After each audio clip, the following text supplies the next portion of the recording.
Okay. Looks like we're live. Make sure the play actually shows up. All right, there we go. Cool. Looking good. All right, so just wanted to make sure. Welcome back, or welcome to Dragon Age 2. I'm Professor McCoy, if anyone is new here.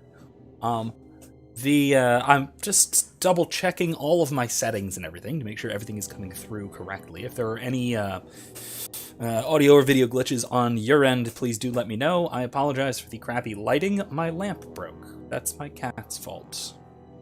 So I just have overhead. So if I'm a little shadowy looking, that's why. I'm not dying.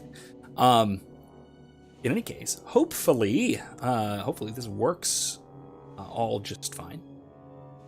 Like I said, if there are any issues, do let me know. I had just had to reconfigure my setup a little bit just to make sure, with OBS and everything, just to make sure everything's working for the new game. Because switching from Steam to Origin, yada yada yada. Anyway, I am very excited to begin Dragon Age 2.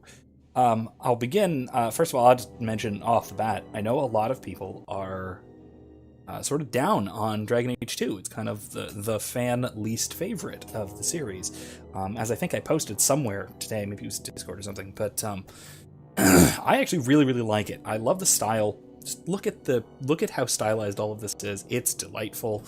The whole game is very much like this. I love the style of it. I love the characters and the writing, and all of that stuff is just great. Yes, there were problems with the level design. Everyone knows. If you don't know, you'll find out. You'll see. It's some of the mechanical stuff and some of the gameplay design choices are not choices. They were forced due to a really god-awful production cycle that I'll be gradually talking about as we go forward. But you'll notice it, and I'll probably point it out. So I feel the need to apologize in advance for some parts of this game. With the promise that by sitting through those parts, we'll get to some really, really good stuff in here, because there's a lot of great topics to talk about here, having to do with politics, with religion, with interreligious conflict and dialogue, things like that, which is really the first instance of anything like that we've really encountered in the Dragon Age series. So it should be a lot of fun to sort of get through and experience. So, hi Kevin. Good to see you. Thanks for joining.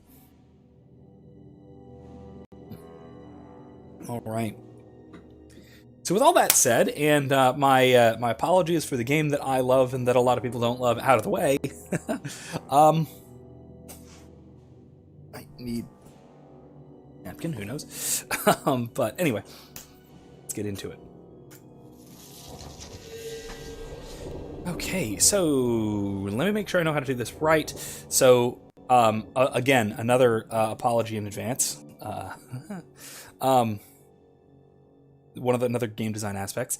There's a nice, really cool playable prologue part that was originally designed as a sort of demo. Thank you, Kevin. Kevin says, nice shirt. This is from Firefly Shirts. I love this. I have a couple of them. It's the same make as that blue sort of digital looking shirt that I've got. They're great. I love them. I highly recommend Firefly Shirts. I have a few, mostly from thrift stores. I started getting a couple of these after, this is a long story, but I'll go through it. Actually, I'll tell you what. Let me talk about the game first, and then I'll tell the Firefly Shirts story. But I love these. I love this kind of thing. They're basically Guy Fieri shirts, but with a different backstory. So the deal with Dragon Age 2 is there is a really cool playable prologue that is designed as a kind of demo, so you can try out the different classes. As you can see, there's Mage, there's Warrior, and there is Rogue. We're going to be playing as a Mage, and yes, that armor is the armor that goes on a mage, ridiculous as that might be.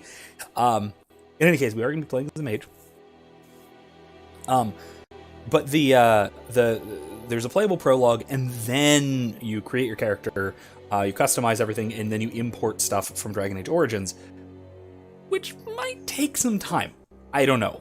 It's been a very long time since I've done this. I have upgraded every part of my computer since then. Actually, it's a completely new computer since the last time I've done this, so I've never done this in this computer, so who knows? We'll see. Hopefully it should work just fine, but we'll see. We are playing as a male mage. So that is our sort of introduction to this game.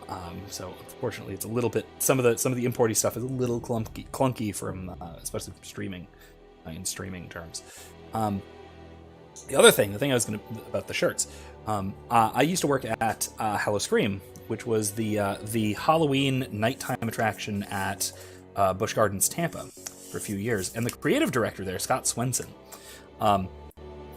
very consistently wore Firefly shirts, and I asked him once where does he get his shirts, and he mentioned they're Firefly.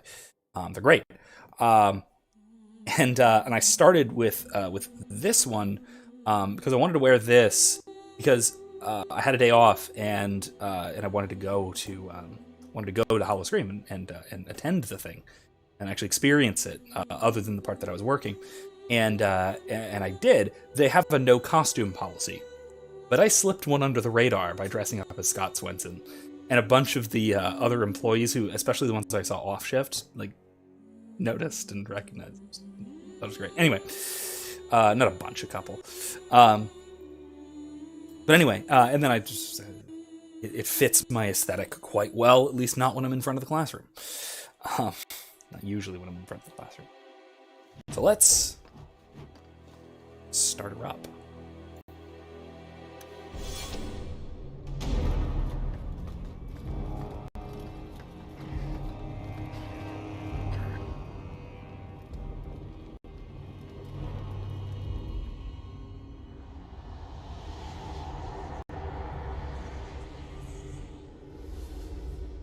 Worth noting as well, this was the first BioWare game that was published by EA. So, you know.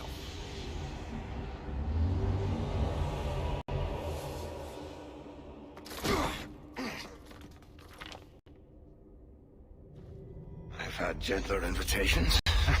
I am Cassandra Pentecost, Seeker of the Chantry. And just, what are you seeking? The Champion. Which one? You know exactly why I'm here! Time to start talking, dwarf. They tell me you're good at it. What do you want to know? Everything. Start at the beginning. That little notched tip on a lot of the blades in Dragon Age is such a weird stylistic choice, but it's so consistently done. I kind of like it. It's wildly impractical for stabbing, but it's still cool.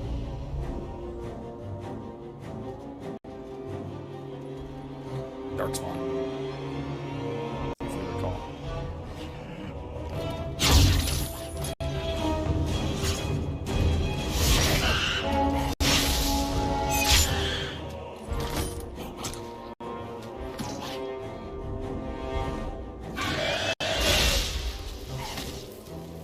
Cool. Scouts. We will have to fight them sooner or later. Then we make our stand here. Prepare yourself. God.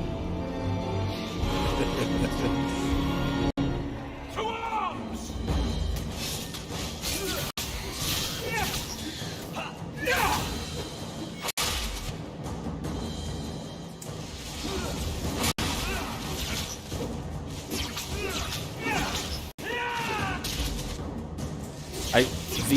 You'll notice that the combat is a lot more dynamic than in the first one.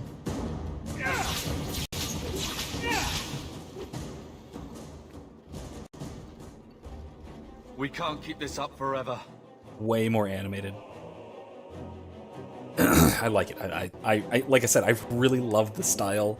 I love Hawke's Fire Nation-esque beard with the points on the sides. I thought about styling my beard like that tonight, but Erica would have killed me, so no.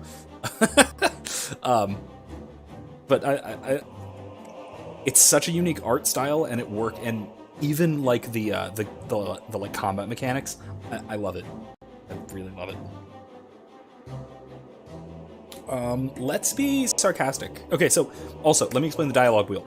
Okay, so this is slightly different from Mass Effect. Mass Effect, you have nice, you have Paragon Renegade. Here you have noble and cooperative. You have sarcastic and funny, and you have harsh and commanding.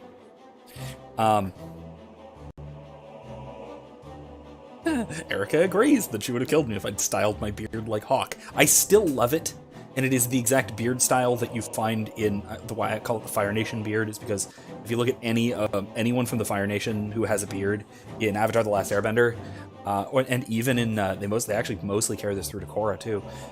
They have this sort of 3-pointed beard. It comes to a point. It comes to 2 points by the sides of the jaw.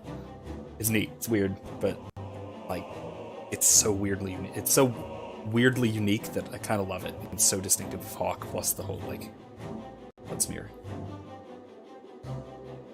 I'm mostly going to be alternating between sarcastic and noble, with occasional, harsh and serious. Just kind of depends. Perhaps we'll be lucky and they'll run out of Darkspawn. Here they come. Shall I give them a taste of my blade? Do it. All yours, brother. Oh, that was cool. Let's make this quick! So... relatedly...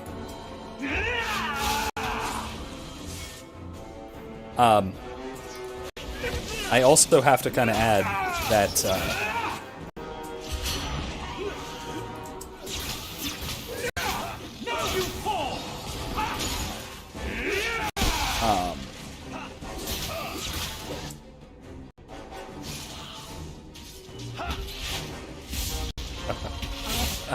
love the meteor storm thing. I have to add though that with the sort of little dialogue wheel, the ogre's so menacing, even compared to the first one. Let's freeze it first.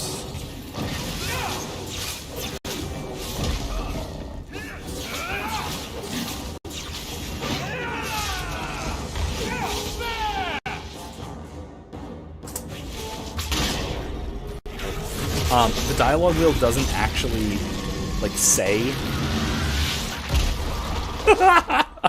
There's no end so to over the top.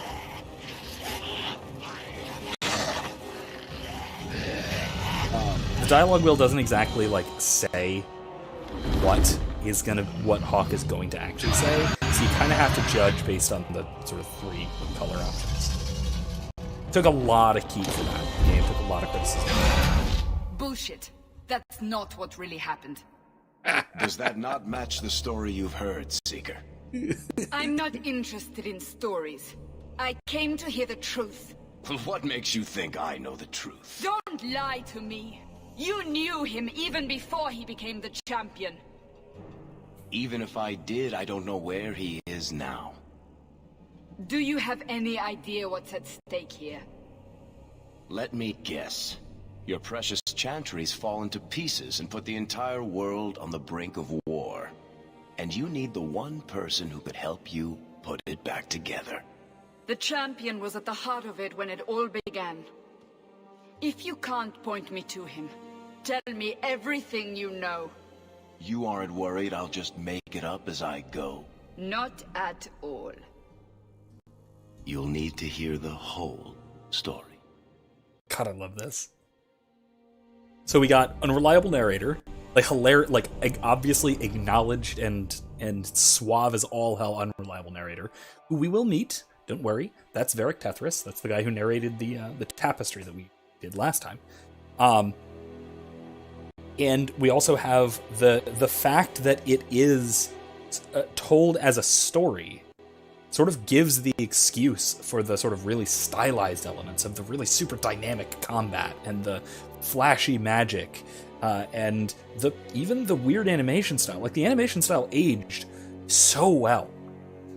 Like, okay, fine, there are some texture-y issues that aren't perfect, like on some of the armors and clothes and things. but like facial design, even facial animation, is awesome, and it's because of this like almost cartoonish style. That honestly, I think that this game, which is 10 years old almost, aged far better than Dragon Age Inquisition, which came out in 2015, so like 4 years later and change.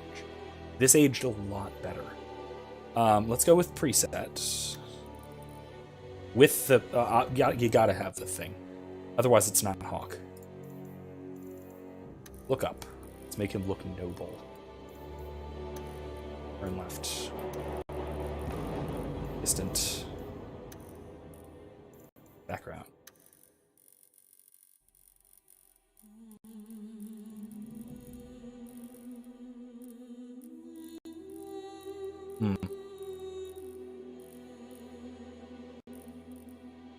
That looks good. It's just a tiny little portraity thing, but... Garrett. Okay, default. Martyr pre-built. Your save. Let's see how this works. Oh, well, there we go. Dalen. Cool.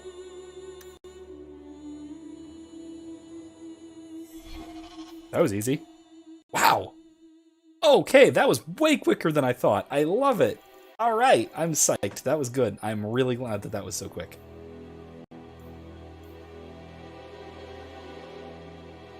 Cool. All right, I'm glad that worked. All right, let's start the actual story instead of the semi-absurd. Well, look up at the corner. Let's start the level 1 mage version of the story instead of the epic call fire down from the skies mage story.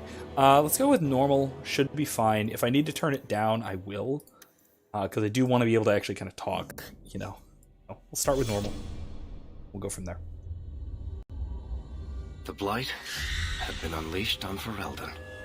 Dark spawn poured out of the wilds, clashing against the army at the ruins of Ostagar. The battle was a disaster.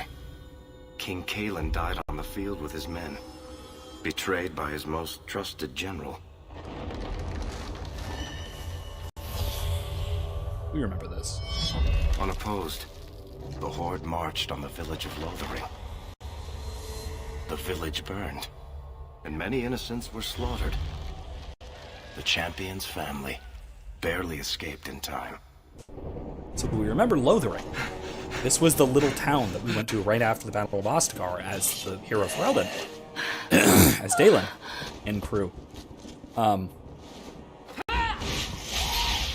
Apparently, Hawke and his family lived there.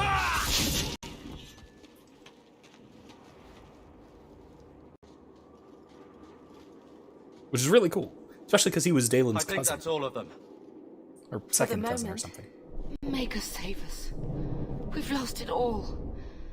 Everything your father and I built. I know how much Lothering meant to you, but we have to move. Yes, you're right. We should have run sooner. Why did we wait so long? Why are you looking at me? I've been running since Ostagar. Not to interrupt, but the Blight's not going to wait while we stand here pointing fingers. Please, listen to your brother. Then let's go. Lead on. Alright. And we have Dog. We have Dog. I love Dog. Dog is good. Alright, I think we have a ton of equipment. Do we? No. No, we don't. Okay. I thought we did. I was wrong. The equipment is at our other... eventually. We'll get to it. So we have our twin younger siblings, Bethany and Carver. And we have our mom, Leandra. And we have our dog, whose name is... excuse me, at the moment is Dog. We're going to change that, I think, if we can, and actually name the dog Sable, which was our was our decided upon name.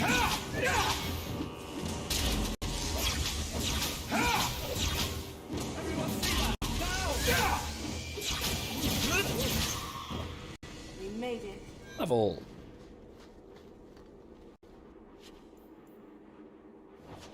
It might be better, is it?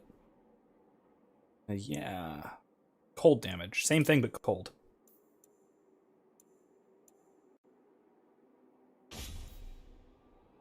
Yeah, okay, I like it.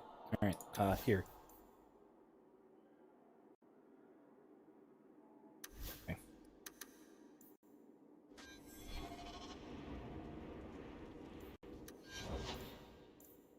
Okay.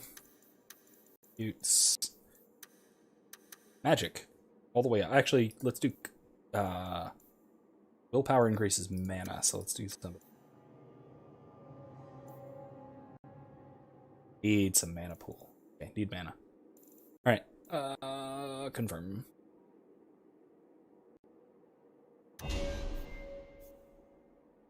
Ammo.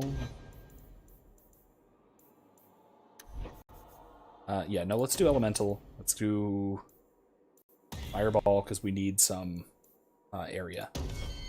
Cool. Right off the bat, we get fireball. Literally level 2. I love that. I love it. I love it. It's so wildly over the top.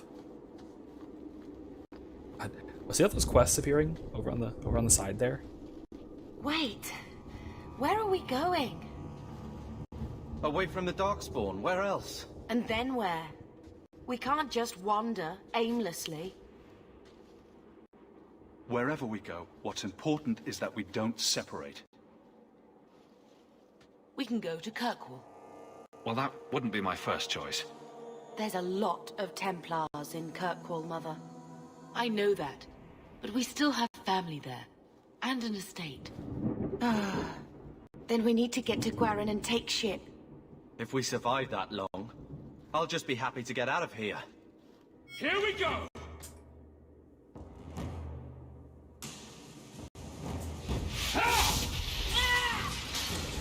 Get back!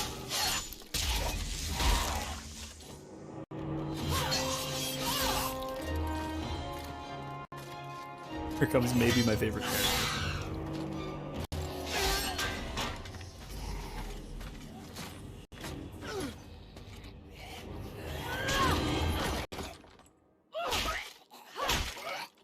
You will not have him!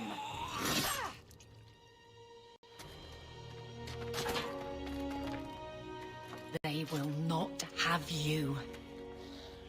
Not while I breathe.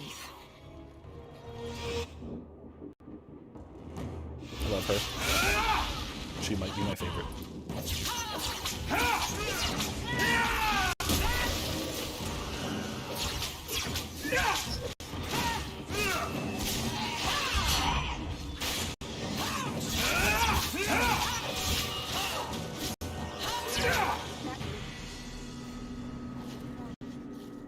Stop squirming, Wesley. You'll make it worse.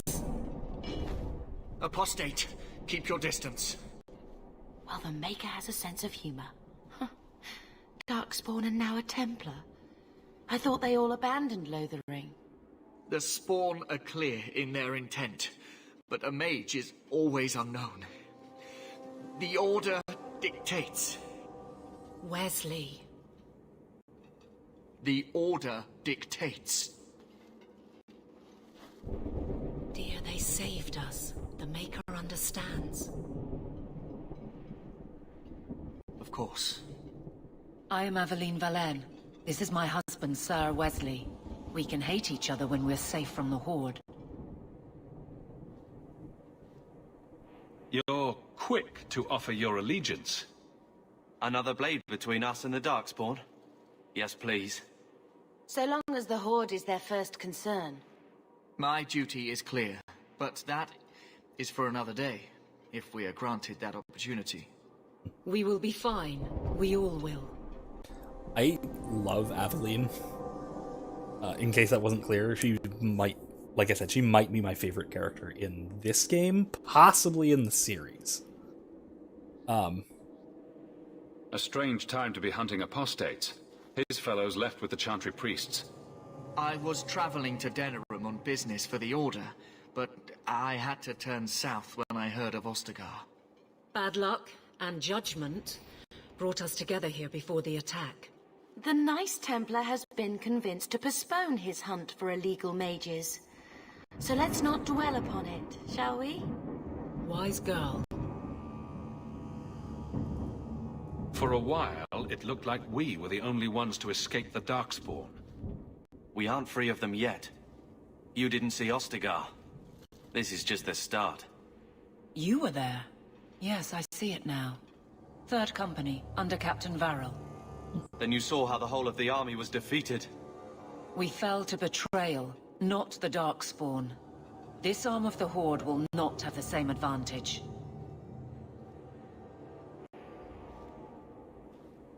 The wrath of the Templars is terrible indeed. More so their wives.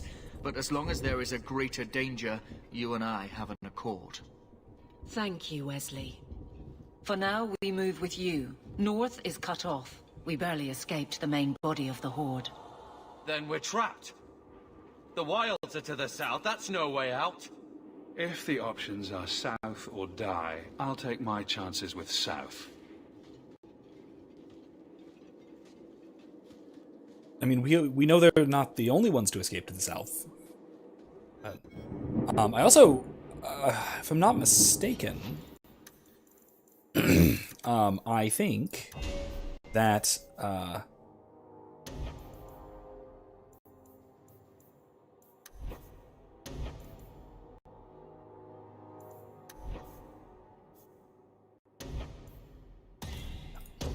I think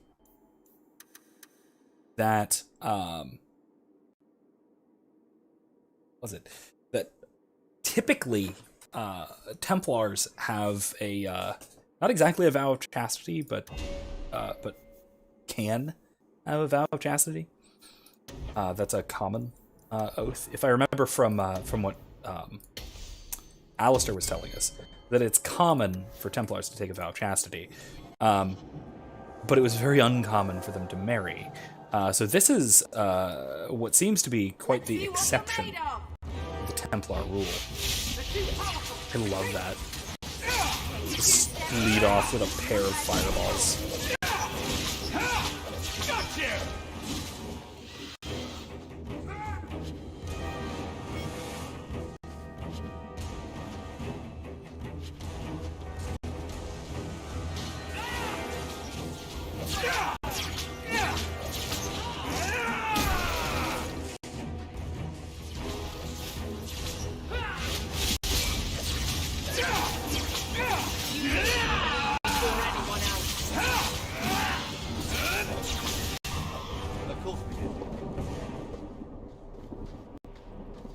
Still can't get enough of the combat already. Like, it's so much snappier.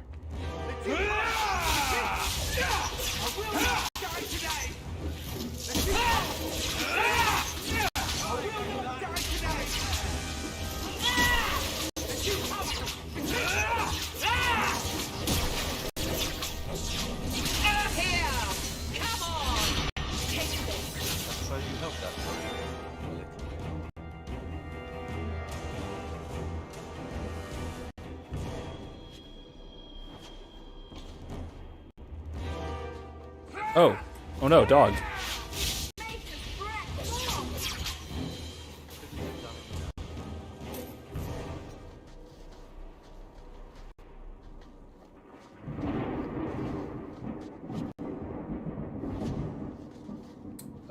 Can I equip that? I need to? That I do. You know what? Might be better to give to Carver. Give him some extra physical damage. Alright.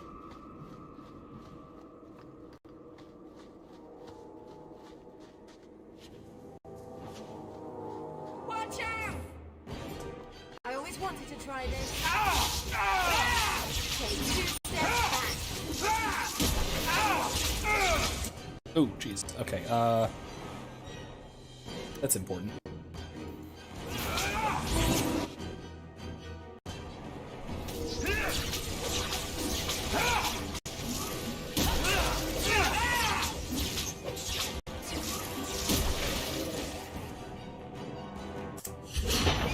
Face me! I stand for all of us! Get back!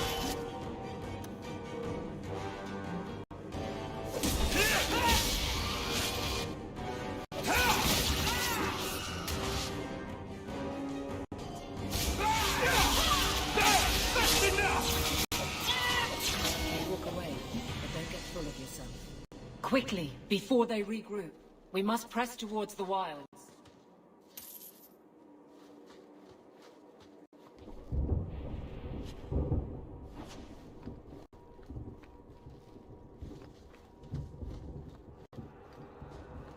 All right.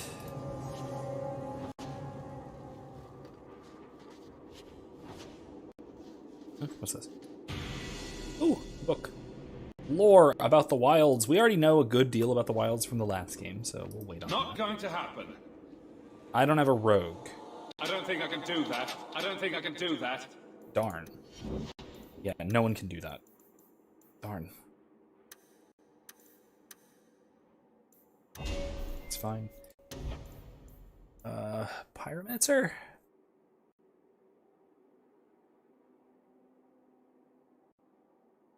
Might be good.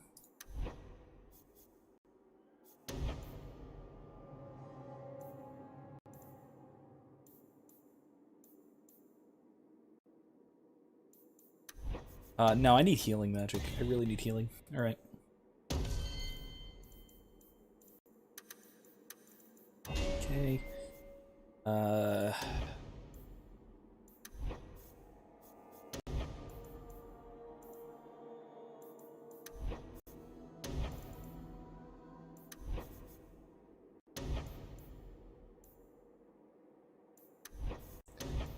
Let's go with Winter's Grasp. No. Yeah.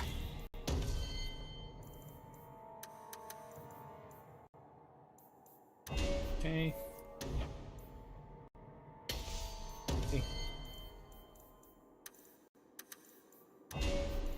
Okay. Kevin asks, what does libertarianism say about personal duels for insults and such? I don't think there's anything wrong intrinsically with mutual combat. Voluntary mutual combat, as long as it is agreed upon voluntarily, and the it's agreed upon voluntarily, and everything that comes along with that, like of sound mind and all of that. I'll wait on that. Get our Stonewall.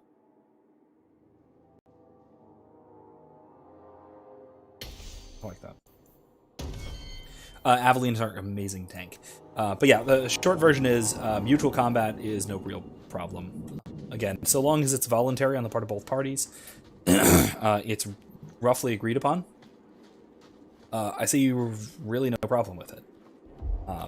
Now, it's immature and probably stupid in most cases, and you probably shouldn't do it. But it's not aggression. There shouldn't be any laws. It gives me strength.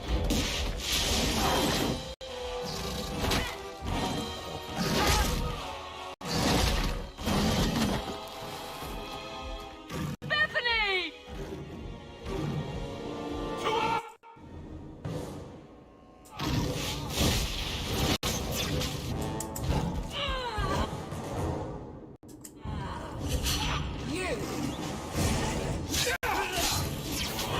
Let's finish this!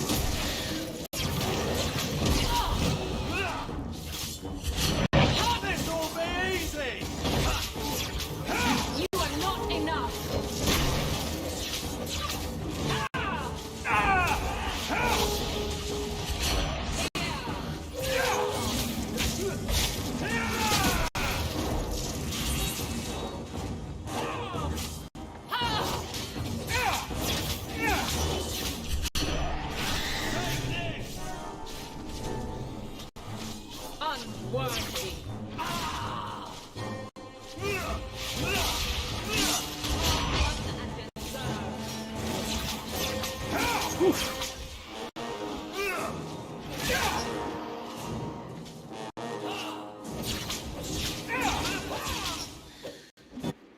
honestly, I'll even go so far Bethany, as... Well, I'll wait. Wake up. The battle's over. We're fine. I'm sorry, mistress. Your daughter is gone. No! These things will not take Bethany.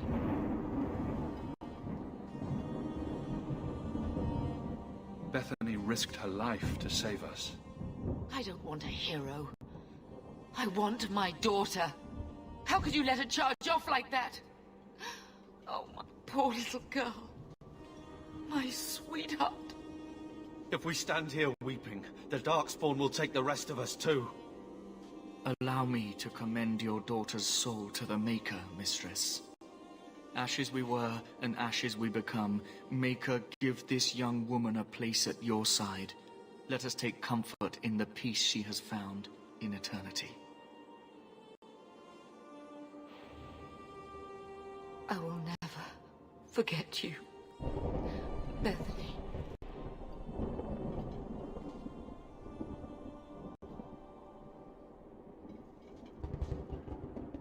Our lives are more valuable to her than our prayers. Let's go.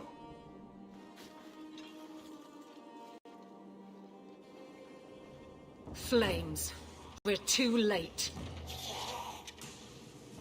I knew this would... Yeah, so this, like I said, really sets the tone for this game pretty immediately. It is, a lot of this game is a really dark tragedy.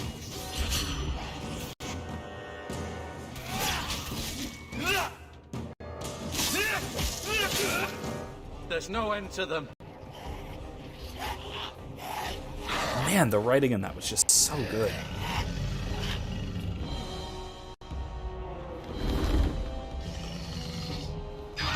No, really, a dragon.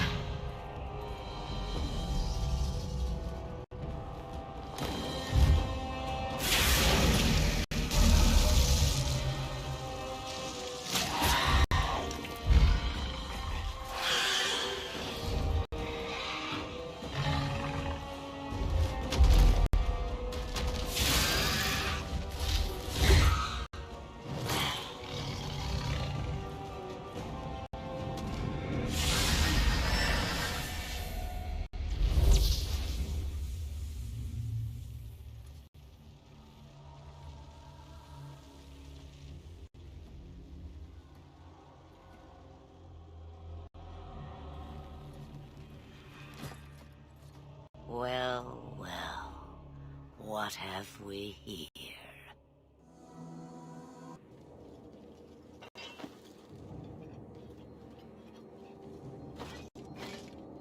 It used to be we never got visitors to the wilds, but now it seems they arrive in hordes. So she sounds familiar, even if she doesn't quite look familiar, and that's because Flemeth here got a major look overhaul between the last game and this one. I tried, desperately, and unsuccessfully, to have a mod that changed her appearance in Dragon Age Origins to make her look like this, to make her look more like she does in 2 Inquisition, but to no avail.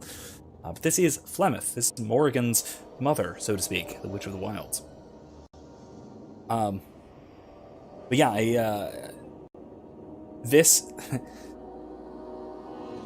game does a really good job somehow of shifting wildly between tragic, epic, and comedic tones in a way that isn't grating. Like, that often bothers me. Like, for example, I hated Thor Ragnarok and Guardians of the Galaxy 2, the Marvel comediest of the Marvel movies. Because of their shifts in tone, their radical shifts in tone, right? Thor Ragnarok was a comedy about the end of Asgard.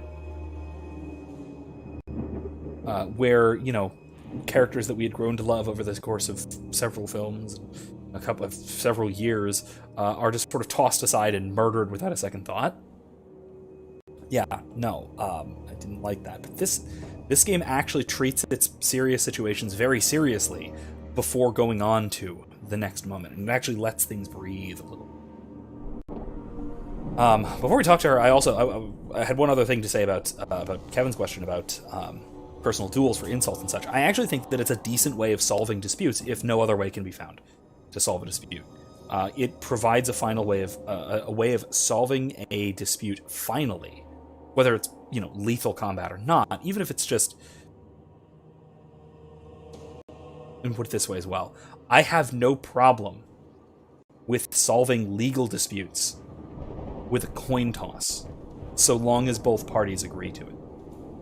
That's justice, as far as I'm concerned, because it is mutually decided upon, it is mutually agreed upon that something will make the decision. As long as both parties are okay with that, I don't see an issue with it. If both parties are okay with a 50-50 shot, and that's the best way that they can come up with to solve the problem, cool. Let them. I see no issue with that. If the best way they can come up with to solve the problem is to, pistols at 50 paces, fine, do that instead. If it solves the problem, it solves the problem. I also have this actually comes back to something I've talked about maybe on the stream before, certainly in class before, certainly in classes that I've taken, especially in talking about legal theory and such, philosophy of law type of thing. This actually goes way back to undergrad. I have no problem with something like fully so long as you signed a waiver. I have no problem with things like full contact gun tag arenas.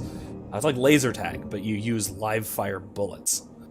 And most people wouldn't survive it, but if you want, go for it. It's a really bad idea, and it's probably not a successful business model. But okay. Again, I don't see an issue with that if all parties involved are consenting or voluntarily interacting in that way. Impressive. Where'd you learn how to turn into a dragon? Perhaps I am a dragon. If so, count yourself lucky. The smell of burning darkspawn does nothing for the appetite. If you wish to flee the darkspawn, you should know you are heading in the wrong direction. So you're just going to leave us here? And why not? Oh. I spotted a most curious sight. A mighty ogre vanquished. Who could perform such a feat? But now my curiosity is sated and you are safe for the moment. Is that not enough? So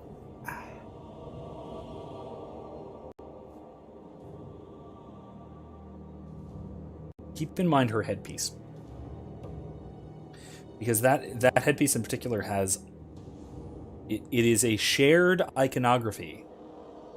That almost specifically that spire up the front is a bit of shared iconography between elven folklore and human folklore in Dragon Age, and it means wildly different things in each. Or does it? It probably means two wildly different things. I don't know yet. But it is something to make note of, that these are that this one character has this symbolically significant accoutrement, because it might wind up being relevant to something at some point. By which I mean it does. It does. I won't spoil what, but it does. You could show me that trick of yours. That looks useful. I dare say it is. Such a clever tongue for a mage. Tell me, clever child, how do you intend to outrun the Blight? We're going to Kirkwall, in the Free Marches. Kirkwall? My, but that is quite the voyage you plan. So far, simply to flee the Darkspawn.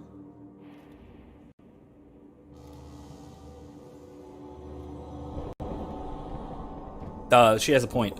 Keeping in mind, we're in the very southern part of Ferelden. South of here is basically Antarctic wastes, because southern hemisphere. So what we would need to do is go all the way over to the coast, sail around the tip of Ferelden, where Denerim is, and go all the way inland to the Inland Sea, which is like Mediterranean equivalent, and to Kirkwall, which is across the Waking Sea, which is that inland sea up there. It is one heck of a journey that's probably going to take months.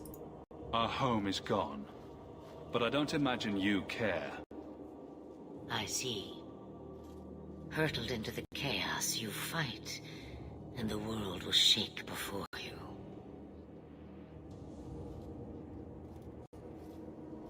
Is it fate or chance? I can never decide.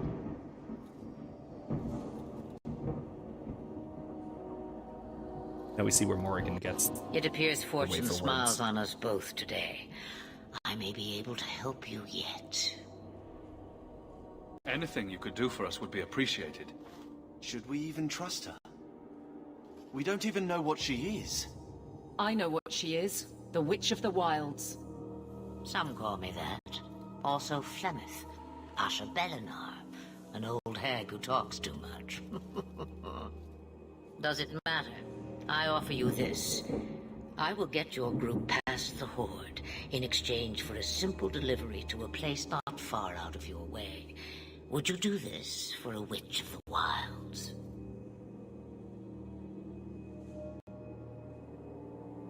You would go through all that trouble to have something delivered? I have an appointment to keep. It is far more convenient this way. Happily, you're not without your own needs. What is a Witch of the Wilds exactly? A chastened legend. Witches that steal children. Bah, as if I had nothing better to do. Then you're an apostate. And it's not false. Yes, we have so much in common. I mean, we know she basically stole Morrigan. Or found Morrigan. It's really not clear which. But Morrigan was not her actual daughter. We know that much. We know that she was either found or stolen or something along those lines. Certainly nothing too wholesome. So yeah, certainly there's something. There's something to the legend, at least. How much trouble will this delivery be exactly? About as much trouble as my saving your lives not 5 minutes ago. I mean, good point.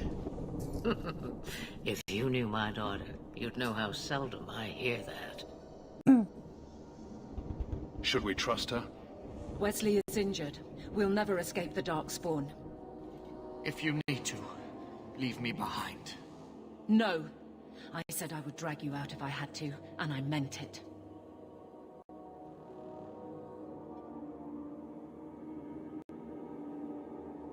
We don't have much choice.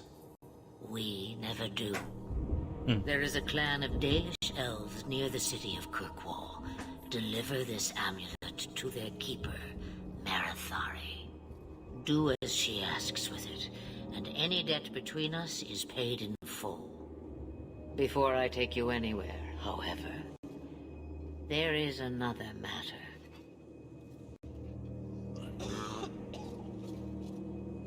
No, leave him alone. What has been done to your man is within his blood already. You lie! She's right, Aveline. I can feel the corruption inside me. I can see it. What are you talking about? From the Darkspawn. All that blood. I knew when it happened. And how much time before you? Not long now, if I am any judge. That's not good. If we recall, I know we spent the entire last game as Grey Wardens, but Grey Wardens are immune to the Darkspawn's taint. That's kind of the whole point of being a Grey Warden. Other people are not. And so if you get Darkspawn blood in, or sometimes even just on you, you kind of die. Or at best, you become a ghoul, which is a sort of mindless zombie that follows Darkspawn, which is not great. So Kevin, what did you think of the libertarian answer? I think that is, broadly speaking, the sort of general libertarian answer. I don't think I'm really deviating from the norm there. So, thoughts? Agree, disagree? Somewhere in between? something to add also, because, you know, libertarian answers tend to be pretty bare bones when it comes to these things, especially ethical issues that go beyond purely legal theory. There must be something we can do. The only cure I know of is to become a Grey Warden. And they all died at Ostagar. Not all, but the last are now beyond your reach. Aveline, listen to me. You can't ask me this. I won't. Please. The corruption is a slow death. I can't.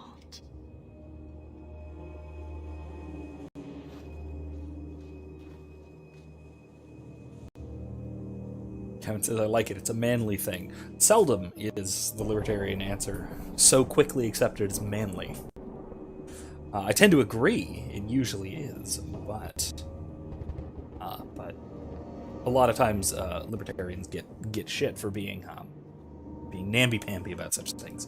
I think handling your own damn problems, which is kind of a pretty libertarian kind of thing, is actually pretty manly way of going about these sorts of things, but not everybody would agree with that. Yeah, I'm not going to make the decision for her whether to kill her husband for her or not. Sort of euthanasia approach. Yeah, we're back to a dark moment. He's your husband, Aveline. I can't decide his fate.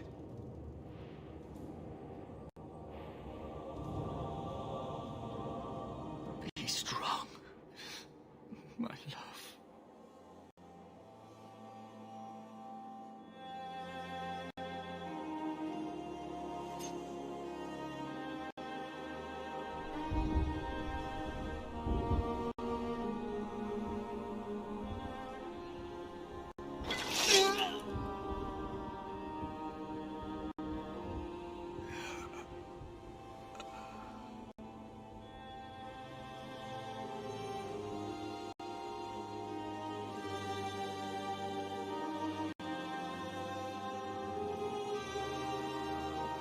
Without an end, there can be no peace. It gets no easier. Your struggles have only just begun. Flemeth, I thought that might interest you. you expect me to believe a myth swooped out of the wild to save the champion? Oh, come now, Seeker. Do I need to recite the tale of the Warden as well? No. Perhaps I shouldn't be surprised to hear of her involvement. I liked my version better, too. What else aren't you telling me, then? Did she send someone with the champion? In a matter of speaking. So it's true. Continue. But if you tell me they all flew to Kirkwall on a dragon... Nothing so fanciful, I assure you. The witch kept her word and got them to Guaran, where they took ship. They sailed north across the waking sea, lashed by terrible storms.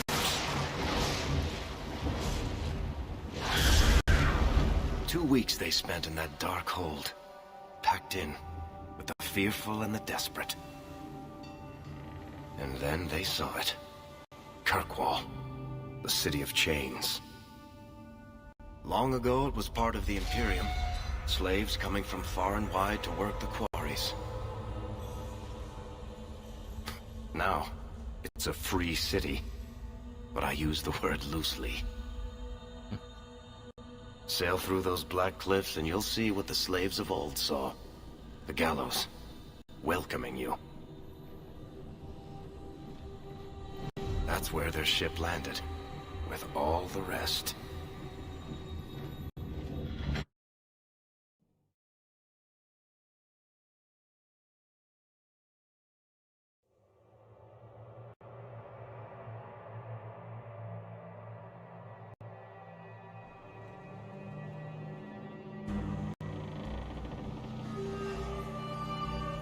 Yeah, I really like a lot of the little nuggets of wisdom we get from Flemeth. They're really great.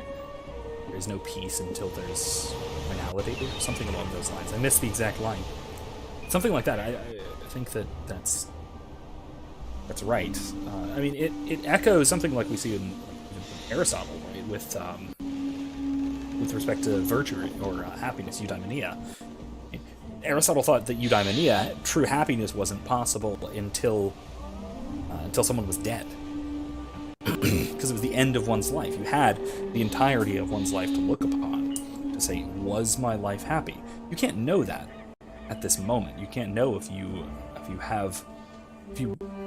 are happy, right? Because things outside of your They're not letting anyone control into the city. might change that. What? That can't be. For Aristotle, It's true.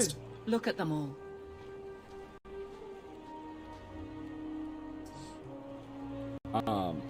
I will say, Are we really surprised? Everyone's fleeing the Blight. as we are. a bit of They an would throw aside, us all right? back to the wolves. Unbelievable. That Plato disagrees with that pretty strongly. This is one of those major key differences between Plato and Aristotle. Plato saw virtue as not only necessary but sufficient for happiness, for eudaimonia, for good souledness, for generally happiness, living a good life. He thought that even regardless of external circumstances, that so long as you were virtuous, you could and would be happy. I have a video lecture on this. And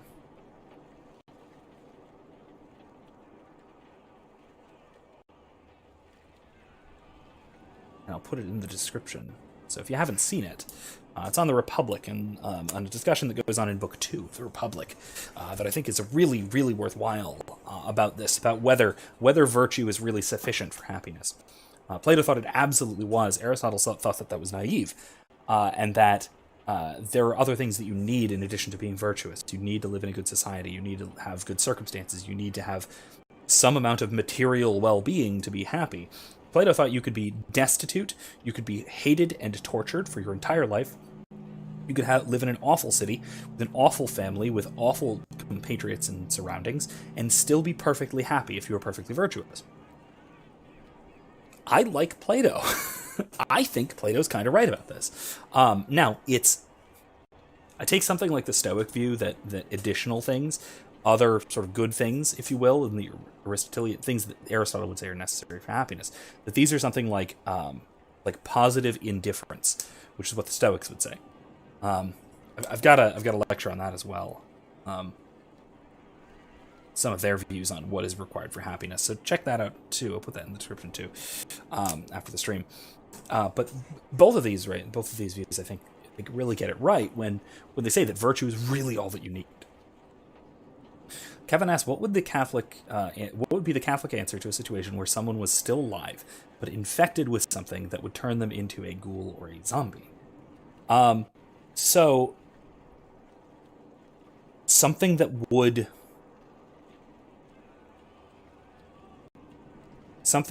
not. Okay, so this is slightly different from if they are infected with something that will ultimately kill them painfully. Right? That's different. That is very, very simply and very straightforwardly answered in current biomedical ethics. The Catholic answer to that is no. Euthanasia under those circumstances is unacceptable because you are directly killing someone and you're just killing them. You're not doing something else which will result in their death. It's completely different. There are questions on that subject in particular about pain management, right? And even pain management that would ultimately lead them to die sooner rather than later, right? Not directly overdosing them on morphine, exactly, not something like that, but giving them a morphine drip that will gradually shut down their bodily systems. But if you're doing so to as sort of palliative care, that can be acceptable, at least in borderline cases. That's sketchy. Biomedical ethics isn't my specialization, but something like that can be acceptable. Now, in the case like Aveline's husband, that's different because under those circumstances, if you become a ghoul or a zombie or whatever, you're dying, and your death will cause something horrible if you die of natural causes. then what you are doing is something akin to self-defense. Particularly if it is permitted by the dying person. I think that the principle of double effect would probably apply under those circumstances. That it would probably be acceptable to do what Aveline did. It's slightly different from, say, a mercy kill, because what you're doing is you are preventing him from fully losing his will and being taken over by something else. You're stopping the infection within him that will be a threat to him and to others. Even if the only way to do that is fatal to him, like with a knife through the heart. Right? So I think that, again, applying the principle of double effect to this circumstance, I think that would be morally acceptable. Although it's a gray area, it's a very difficult case. A lot of cases like that are very, very difficult. And again, zombies are a perfect example of this, right? So if somebody's been bitten, and you know that they're going to turn, but the only way to prevent that is to kill them before they turn. I mean, you have the Shaun of the Dead with his mom option, which is wait for her to turn, then kill her. Or you have the Shaun of the Dead with Phil option, and just kill him when he's bitten. Did I get that backwards? I might have got that backwards. I haven't seen Shaun of the Dead in a few years. I maybe should. Might have got that backwards. But so either way, I mean the less morally gray option is to wait until there is no hope. It's like officially, if you want, right? When they turn, in this case. So once they're dead, kill their body. But that's really what we're talking about here. What we're talking about is someone effectively losing their soul and their body being animated by something else. So you're not killing them anymore, you're killing their body. Stopping their body from being manipulated by something else. Now, yeah, okay. Oh, okay, so Philip turns. He kills his mom before she turns. Okay, backwards. I got it backwards. So he sort of mercy kills his mom. But again, having learned what happened with Phil, again, I think that in a circumstance like that, or in a circumstance like this, that he is justified. But again, it's a morally gray circumstance, and it's slightly more questionable, particularly if there is some way out. Especially if there's a way out. This is where it gets dangerous, right? Morally dangerous, sort of moral hazard here. If there's a way out that you don't know of or have not considered, right? If you're in an extreme circumstance and are incapable of examining all of the options, and you carelessly don't examine all of the options and just kill your husband, mother, friend. I mean, Philip wasn't his friend, but he was his mom's friend. Whoever. If you kill the person, and the otherwise innocent person, and there was an option, then doing so is no longer justified by the principle of double effect. For example, I have a great example of this. Thomas, if you're listening afterwards, this involves you. I don't know if he listens to the Dragon Age ones, maybe. This goes back to our Dragon Age tabletop, or sorry, our Mass Effect tabletop. I've told this story before, but in case anyone's not doesn't remember, isn't familiar, or didn't hear that one. Our squad was trapped on a space station filled with things called adjutants. They're basically zombies. They're infectious, but their infection is a mechanical retrovirus that turns you into one of them. It rewrites your DNA and transforms you into one of them. So what happened was he got struck by one. He got hit by one in a way that he got infected. He got hit in his forearm. And he was a Quarian. He was playing a Quarian. They have very, very weakened, compromised immune systems because they wear these isolation suits for complex reasons. Set that aside. But that also means that they can slow down infections with the use of their exosuits. Their exosuits are specifically designed to slow down the spread of infection. They lock things down, they'll stop circulation to certain areas and things like that. So we had the option, I gave him the option of, right now you need to decide, is Ash from Evil Dead, because I had an NPC that was basically Ash from Evil Dead. Are you going to let him use his Omni chainsaw to cut off your arm and save you from the infection? He went with yes, and he got his arm chopped off. Ordinarily, cutting off the arm of an innocent person is not okay. However, as a way of, morally it's not okay, but as a way of stopping a deadly infection that is not only deadly to the victim, but also will eventually be very deadly to the people around the victim, that becomes justified, particularly if the victim is willing, is voluntarily consenting. So there we go. That's an analogous case. It's not as extreme because it doesn't involve immediate death, right? It doesn't involve killing him, but it is the same sort of circumstance. Just to a different degree, maybe. Kevin says, a lot of times people are bound up in zombie stories and allowed to turn, then dispatched after. Yeah, that is a more morally safe way of going about it, I guess. Although not as physically safe. Right? You have to weigh the chances of their survival. Like, are they going to be turned? If there's any hope that they won't be, then you might be justified in doing this. But you have to weigh that against the possibility that they will get loose and attack and hurt someone else or kill someone else. That becomes a morally that becomes something more like a prudential judgment, where the principle of double effect will apply. And he says, of course, there are different incubation speeds as well. That's true. And that can really, really depend. In this case, right, this was clearly he would have been. I mean, from what I know and what we find out, it usually takes a couple of days for you to either die or become a ghoul from infected with the Darkspawn taint. From what I recall, it's an agonizing process, but it's also irreversible, and there is, like Flemeth said, there's literally one cure, and it's becoming a Grey Warden, and that cure is also, one, not here. There are 2 Grey Wardens on the continent, right? Or not on the continent, in the country right now, and they're all on the other side of a Darkspawn army. But then also, doing so has a very high chance of immediate death, as you recall. I recall from the beginning of Dragon Age Origins, when we become a Grey Warden, the first of our companions to take the joining, this Darkspawn blood mixed with magic whateverness, they die immediately, just drop dead. There's again, from what I know, there's about a 50-50 shot. It'll just die immediately.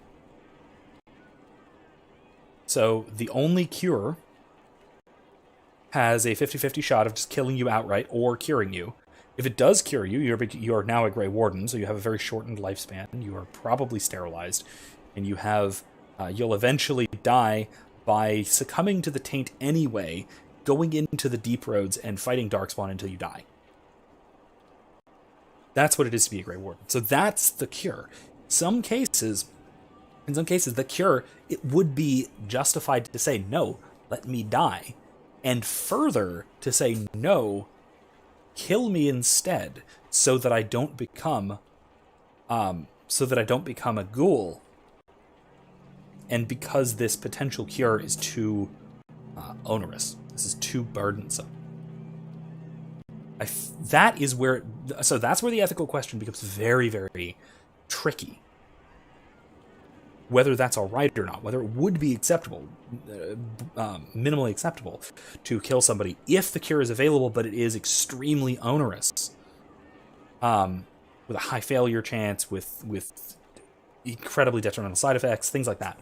But if that is the case, right, then, maybe it might still be acceptable. And again, this is questionable. This is a very difficult moral circumstance, but I think we should be open to the possibility that would be morally acceptable under those circumstances.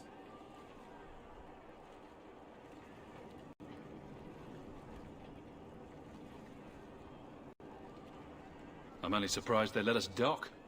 We need to find Gamlen. Our family has always been highly regarded in Kirkwall. He can do something, I'm sure of it. Let's her hope brother, he I received think? your letter. The guards seem to be reporting to that man. Perhaps we should speak to him. Gamblins, I think her brother?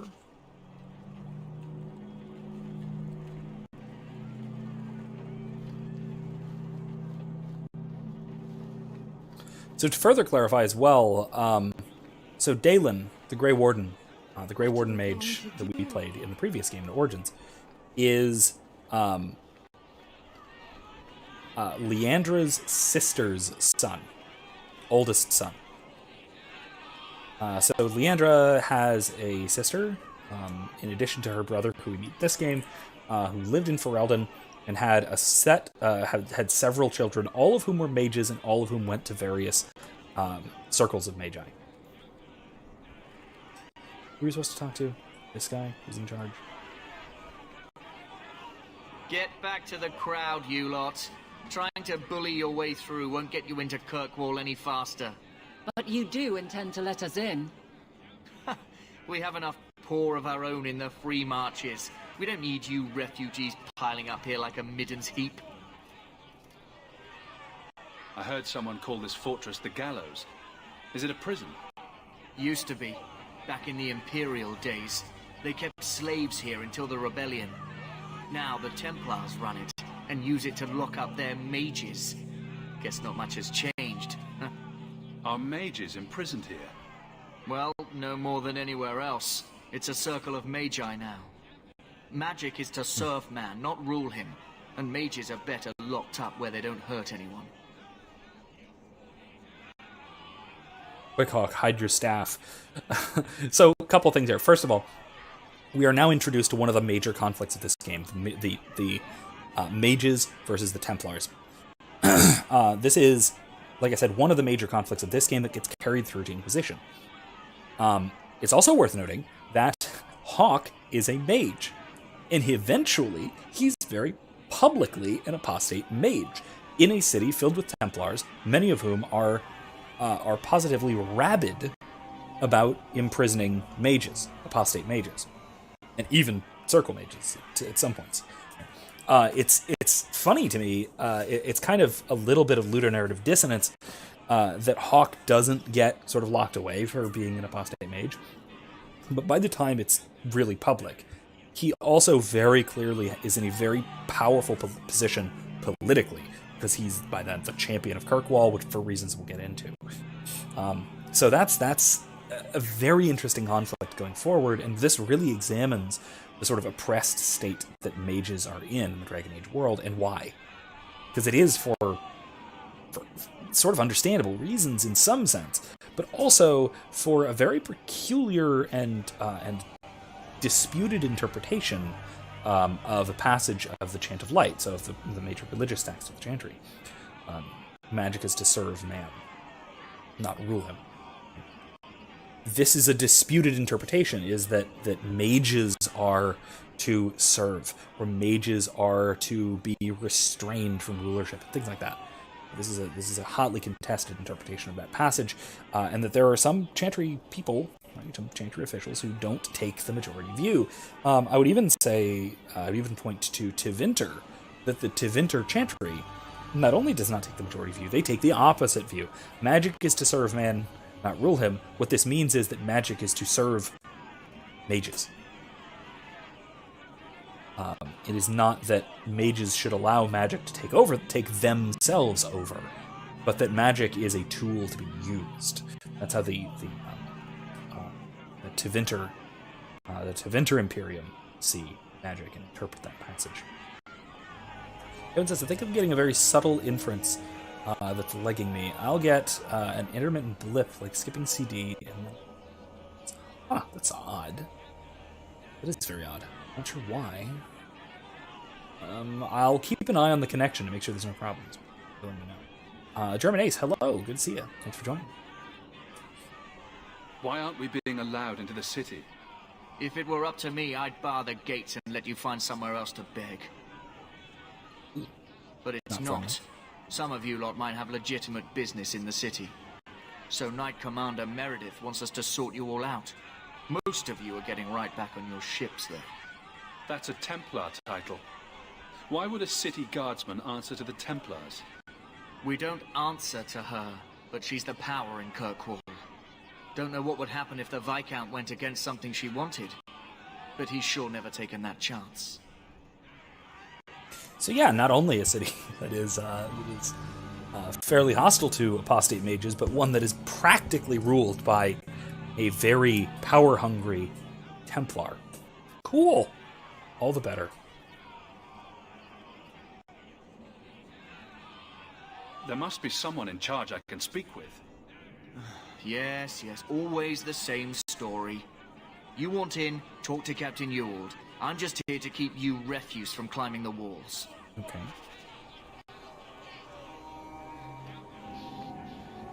I mean, he's not exactly a nice guy, but I get it. The gates are shut. Not a good sign for a lot of people. Doesn't exactly have an easy job. Tell me, how did your family escape Lothering? Almost everyone who hadn't fled. My brother. If he wasn't with us, I don't think we'd be here. But you seem quite skilled as well. I'm not my brother. Is it because I'm a mage? Sure. Sealed. You cannot enter. Yeah. What are we going to do? Being a mage helps. Also, there is a little bit of Carver looking up to his big brother. I don't tend to like Carver. He's kind of an a-hole throughout. But at the same time, it is nice. What are we going to do? There are moments of a nice relationship between the two. German Aceman been doing pretty well, going pretty well. We mostly just went out shopping, went out to dinner kind of thing earlier, and now are. I'm very excited to be finally playing Dragon Age 2. A lot of people are like I've said, really down on Dragon Age 2. Don't really like it nearly as much as the other two in the series, but it is stylistically wonderful. I love the stylistic choices that we see in Dragon Age 2, even compared to the others. A merchant. I've already told you, I can't give you any more for them. But that was everything we have. It's all we brought with us. And I feel for you, Sarah, but it's the best I can do. If they just let us into the city, I could get 3 times that price. Myron? Your business is done. But...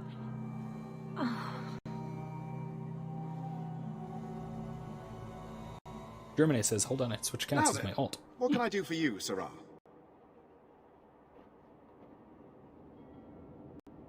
Otherwise, I didn't recognize you, so welcome either way.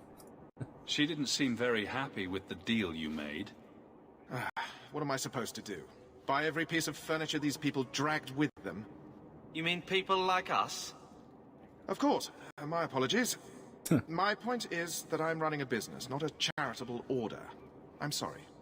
I imagine the profits help with the guilt. I didn't think there'd be any stores here in the fortress. There are many merchants who come here right now who can't afford the bribes to enter the city. So the Templars suggested having someone set up shop. Temporarily. And I am the lucky man. Alright, so, I mean...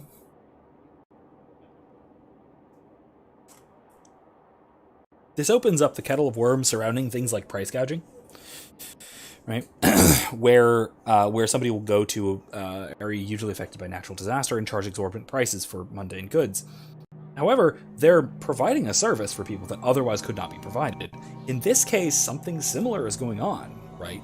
The people who are here, the refugees who are here, otherwise wouldn't be able to sell their goods, sell their valuables, and they'd be just sort of stuck with them with no coin and nothing to do, nothing to sell, nothing to be able to sell, nothing to buy, nothing, right?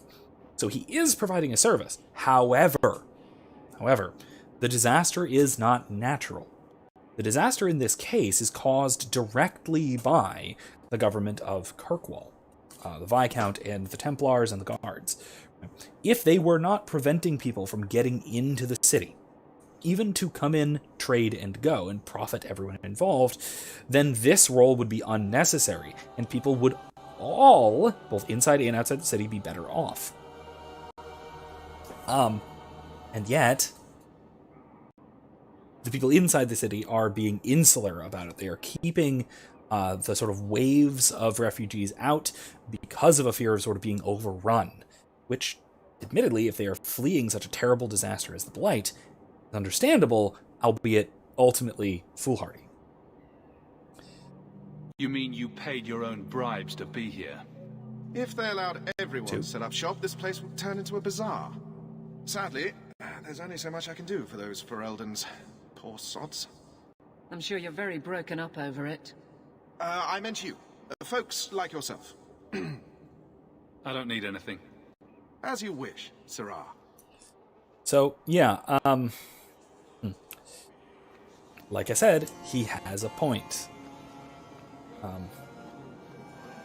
Then again, on the other hand, right, there would be nothing intrinsically wrong with this area of the gallows, as it were, turning into something like a bazaar.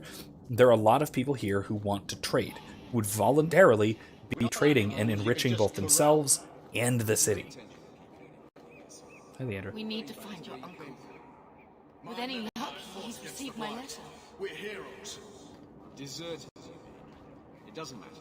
Let us through, you flaming blighter. We're not staying in this pit.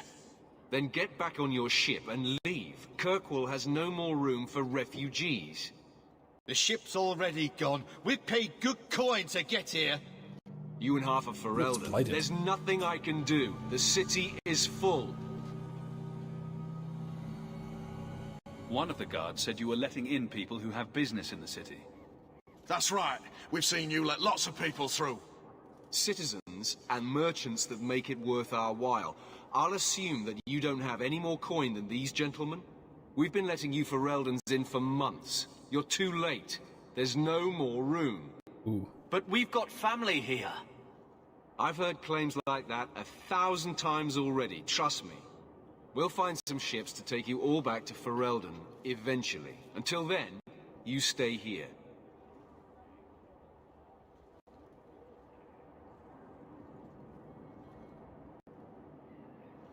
Surely there's someone higher up that we could persuade? The city's been closed by order of the Viscount and Knight Commander Meredith, whose fortress you're standing in. But as far as you're concerned, I'm in charge. Manfred. And/or Germinace, welcome back. If you find our uncle, Gamlen Amel, you might just have a few less refugees bothering you. Gamlen? I know that name. He's a nobleman here in the city. Our family has an estate. A nobleman? The only Gamlen I know is a weasel who couldn't rub two coppers together.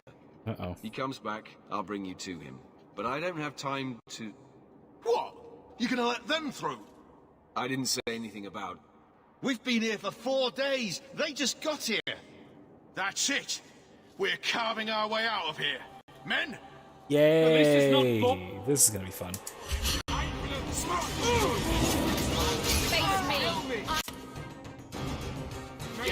I'll kill you! A little help here!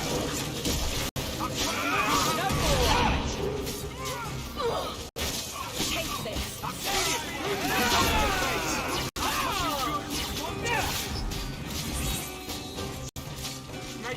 Here! Come on! It's done!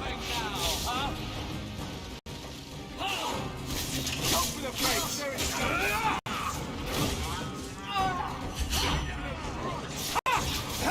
Let's finish this! I've got this one! That's enough! Smash is good! Okay. Unbelievable.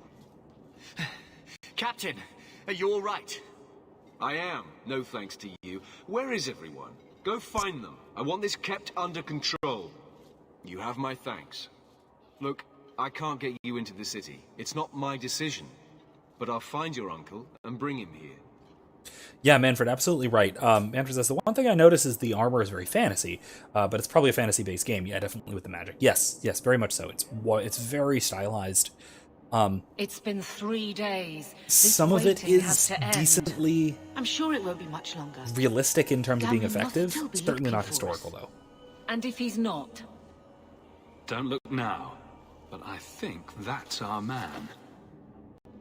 Like, Aveline's wearing studded leather. It's fantasy. Leandra! Damn, girl, the years haven't been kind to you. Gamlen. There are nice elements, though. Let me say up front, I wasn't expecting this. The Blight, your husband, dead. I'd figured you'd pretty much be Ferelden for life. Oh, Gamlen. We came too late. My darling Bethany didn't make it, and trusted guide her. Oh, make her save me. Leandra, don't drop this on me here. I don't even know if I can help you get in. So, like, for example, so if we look at what we have here, right, the armor is so mixed up, but there are nice elements. For example, like, I don't get what's the deal with Carver. That's weird. That's just weird. Everything about that's weird. That doesn't appear to be a Gambazin. It just appears to be a shirt, and he's the big, heavy sword guy. As for Hawke, it looks like he's wearing a shirt of plates, which is sort of 10th, 11th century, give or take. Actually fairly accurate. Of course, he would probably be also realistically wearing something on his arms, but then you can't see his big Ripley mage muscles. So, why would you not want that? But yeah, there are elements here that I like. In addition, I'll point to the guard's armor, which is very fantastical. It's very fantasy. It's very stylized. But there are elements to it I really do like. The shaping of the chest pieces, the breastplates, are again very fantasy but fairly effective. They are rounded. They're pointed to the front, and they have the cloth pieces that weave in and through the armor and mostly drape outside. That's a very historical decorative practice of having cloth pieces, of having effectively clothing that was outside of the armor, that was for display, that was for show. Okay.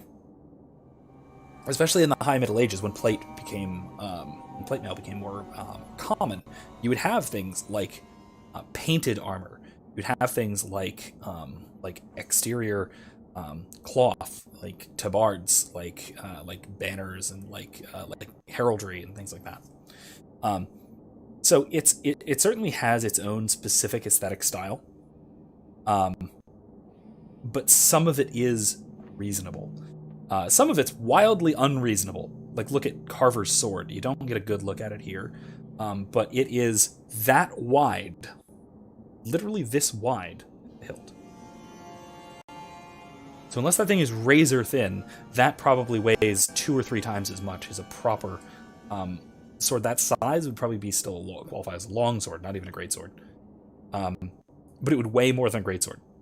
Historical great sword. Wildly impractical. Aveline's sword is cool. It is very simple. It looks like the sort of thing that is a kind of not peasant weapon, but a less efficient and effective because of the steel handle, but effective, right? In terms of the guard, right? The guard is well designed, well made. It is all one piece. It's the kind of thing that a smith, probably even a blacksmith, could make in terms of a sword, as opposed to a weaponsmith. So, like I said, there are some cool elements to a lot of it. Manfred asked, "Do I own a pair of Lorica Segmentata?" No, I don't. I don't actually have any historical or replica armor. I do have some historical and replica weapons, swords and things. I've got a replica, probably 16th century Italian crossbow. Replica, it's not functional or anything. I've got a few things around here. If you look in some of my videos, I have some swords hanging on the walls behind me and things like that. A couple of which I just sort of have here. Longsword. short-ish for a longsword, leaf blade pattern. Exaggerated a bit, but you'd find this sort of thing in 16th century or so, 15th, 16th century. Mostly Italian, as well as a leaf blade arming sword. Those are just the ones on hand here next to me. I've also have a small sword over there, sort of a three-edged small sword. That's a favorite of mine, as well as some traditional Chinese sort of martial arts swords. I have a pair of dual sabers, a jian. Have a few other replicas, mostly not tempered steel, not high quality tempered steel. The only ones that I do have that are these two are tempered steel. The small sword and the jian is proper spring steel. And actually no, the sabers are high carbon, battle hard steel.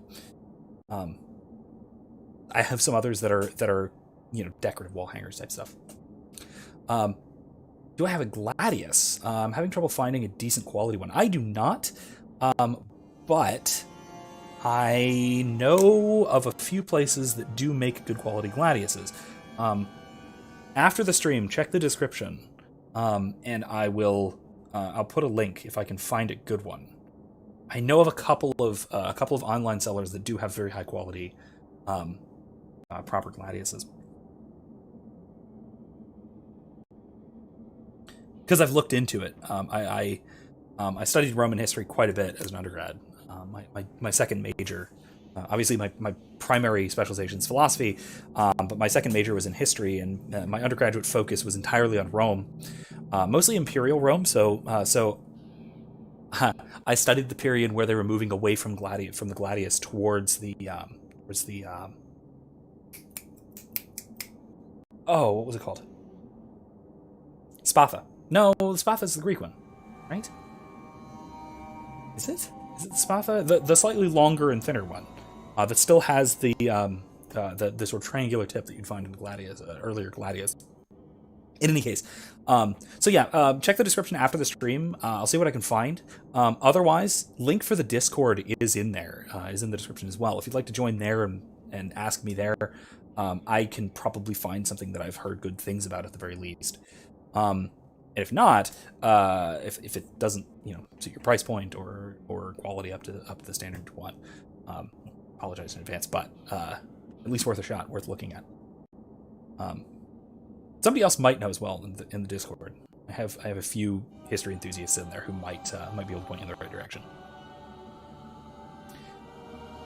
So, since we're asking about trying to get into the city, and Gamlen, our apparently deadbeat uncle, fortunately, they can't get us in. What about Mom? I'm more concerned about Mother. Can you get her in at least? No. We stay together. I was hoping to grease some palms, but the Knight Commander's been cracking down. We're gonna need more grease. But what about the estate? Surely Father left something when he died? Right, about the estate. It's, gone.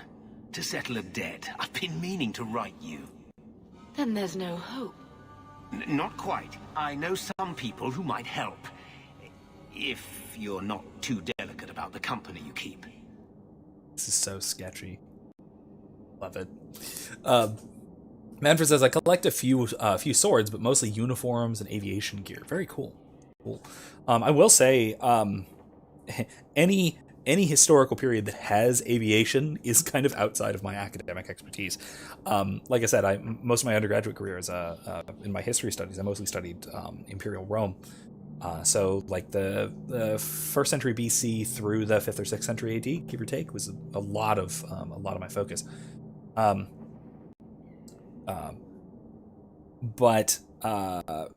And of course a little bit beyond that. And then in graduate studies, I've shifted a little more towards, the Middle Ages, medieval Europe. to more closely align with my philosophical area of expertise, to sort of know the historical context, some of the things that I'm reading, and some of the things that I'm writing about, that kind of thing. Yeah, I like to only half joke that I have a sort of gap in knowledge between approximately 1277 and approximately 1977.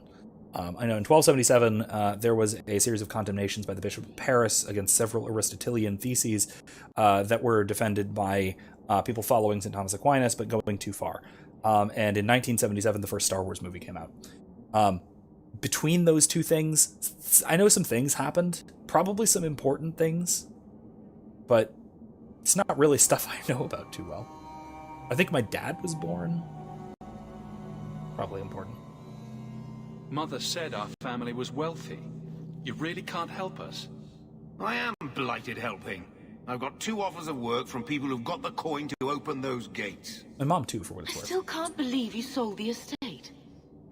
Gamlin, how could you? Well, I didn't expect your blasted family to show up on my doorstep.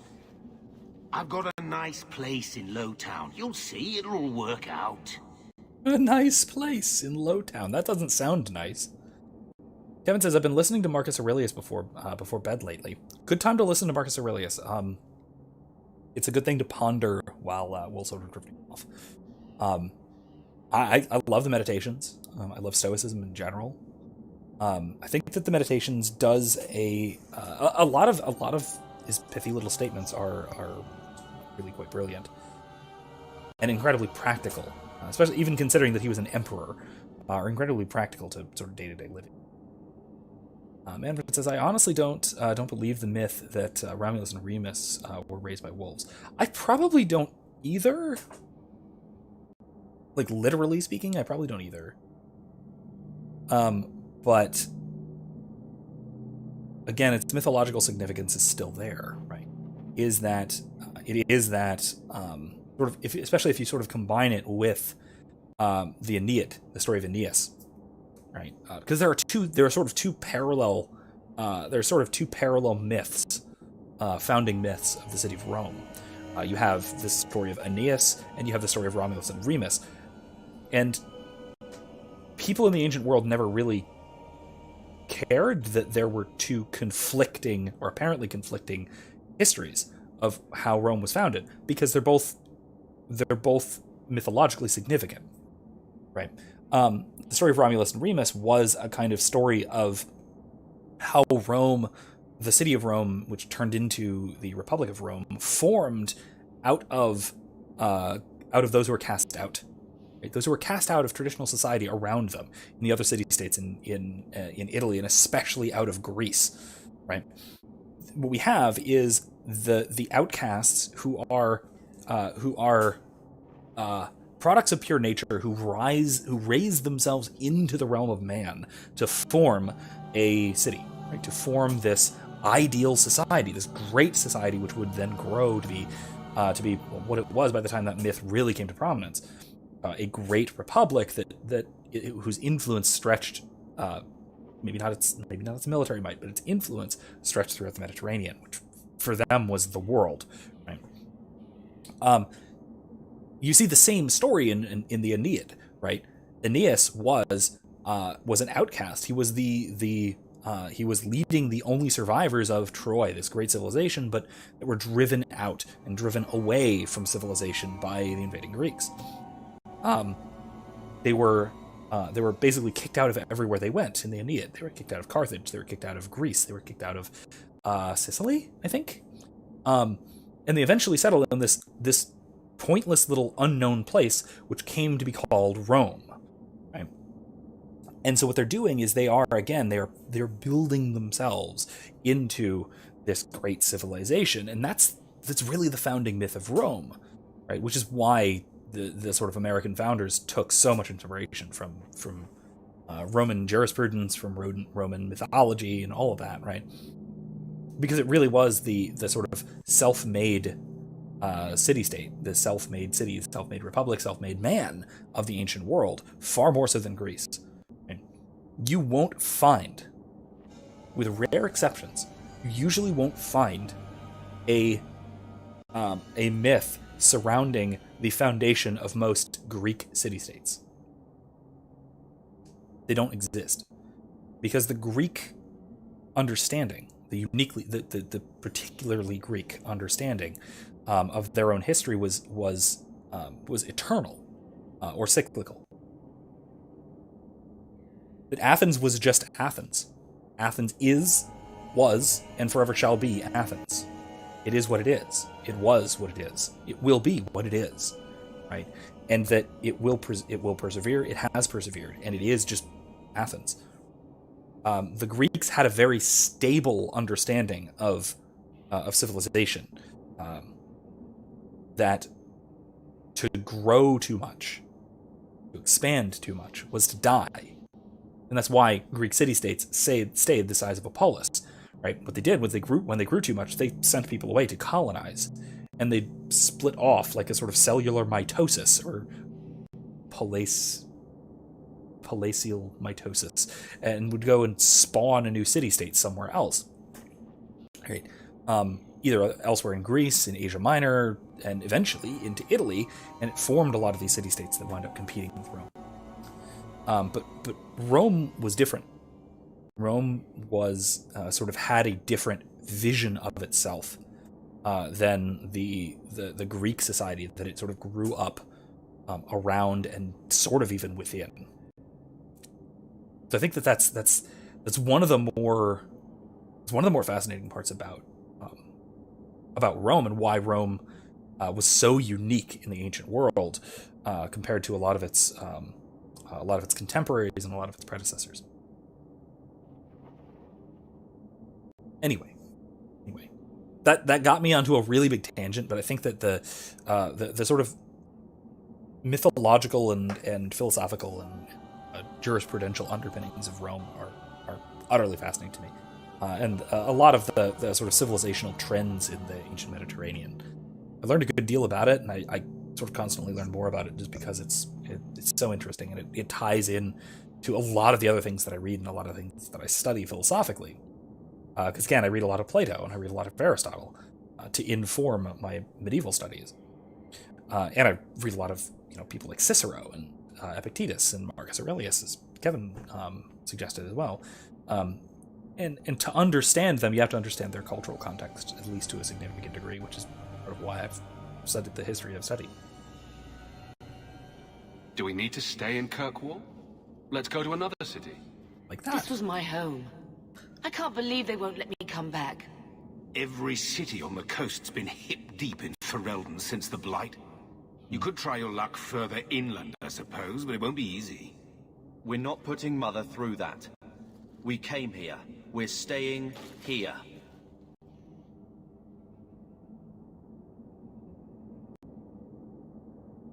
Let's hear it, Uncle. What do you have in mind?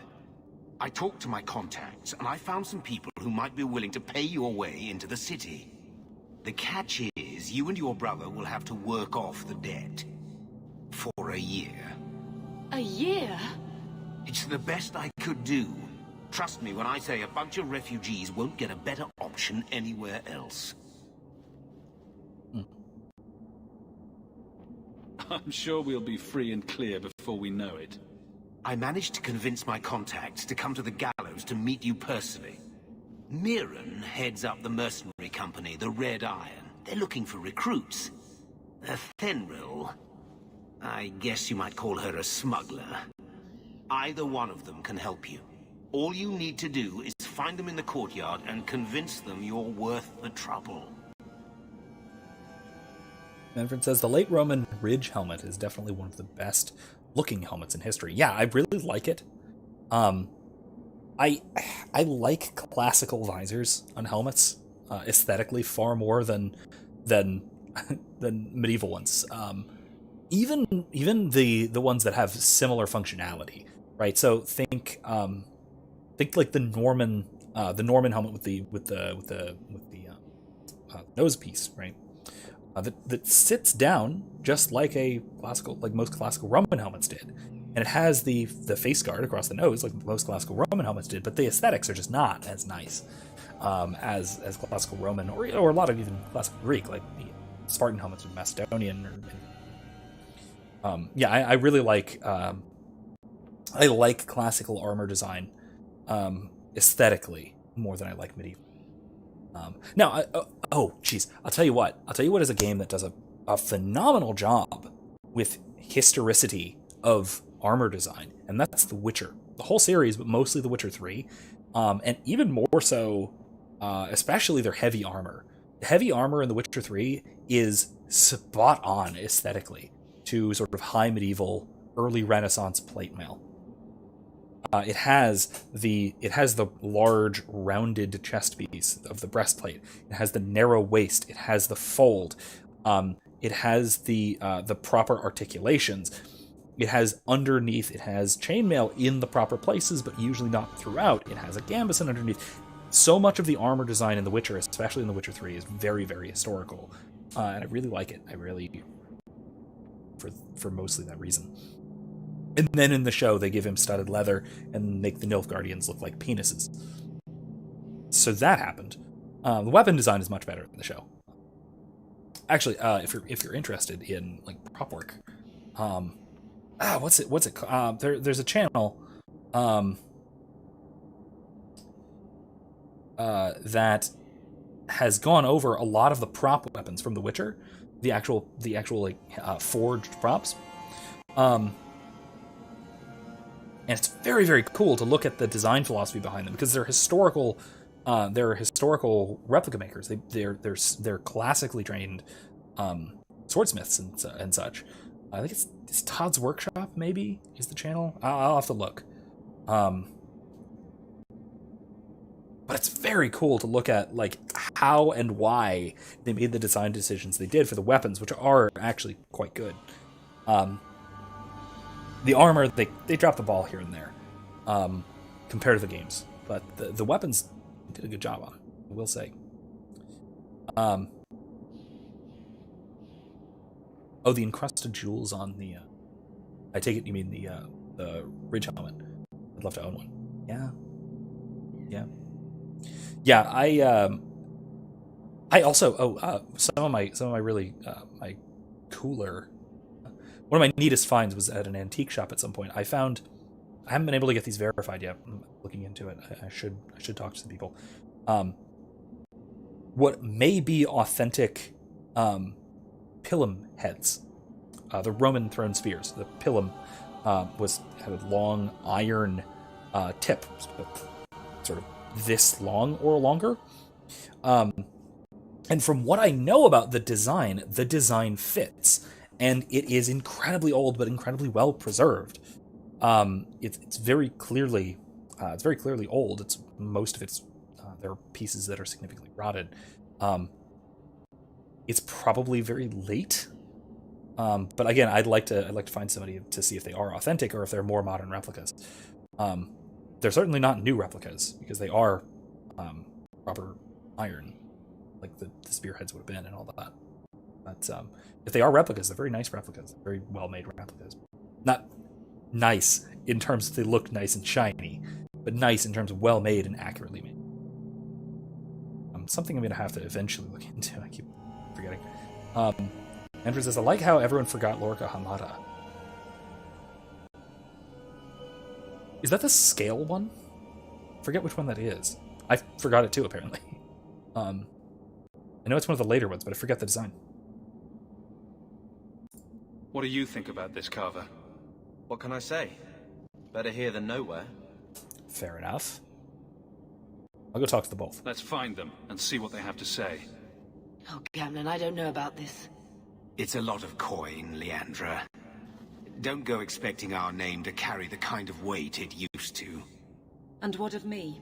I will not allow others to incur debts on my behalf. Can't see that it makes a difference.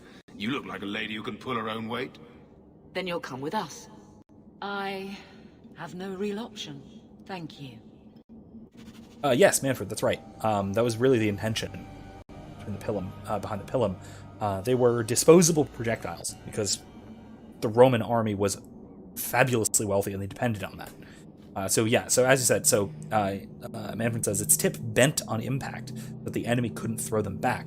Yeah, absolutely right. Typically you'd throw them in mass. They would strike it would penetrate, and then the shaft was heavy enough to bend the tip, because it was a soft iron tip. And by tip, I mean it was a piece of iron this long. Right? So it would penetrate and then sort of bend, right? So that you couldn't, even if you could get it out of your shield, say, if it penetrates your shield, it's going to stay there. It's going to penetrate pretty far. It might still impact you, probably not enough to kill you, but enough to seriously inconvenience you. And then your shield has a spear sticking out of it. You can't just pull out because it had a broadhead. If you do, you're going to damage your shield further. So you either have to drop your shield, take the time to pull it out, and then usually it'll bend off. It'll bend, making it much more difficult to pull off. And then also, so you can't pull it out and throw it back. There's a brilliant design for a disposable spear. It was very much a disposable spear.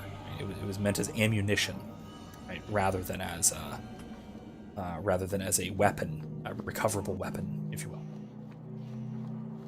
They could be repaired after the battle, of course, but they often weren't. They were often just left on the battlefield and collected for scrap and that sort of thing. Hamada's the chainmail. Right. Yeah. Okay. Gotcha. Yeah. Much rarer, if I remember correctly. Wasn't typically officer's armor?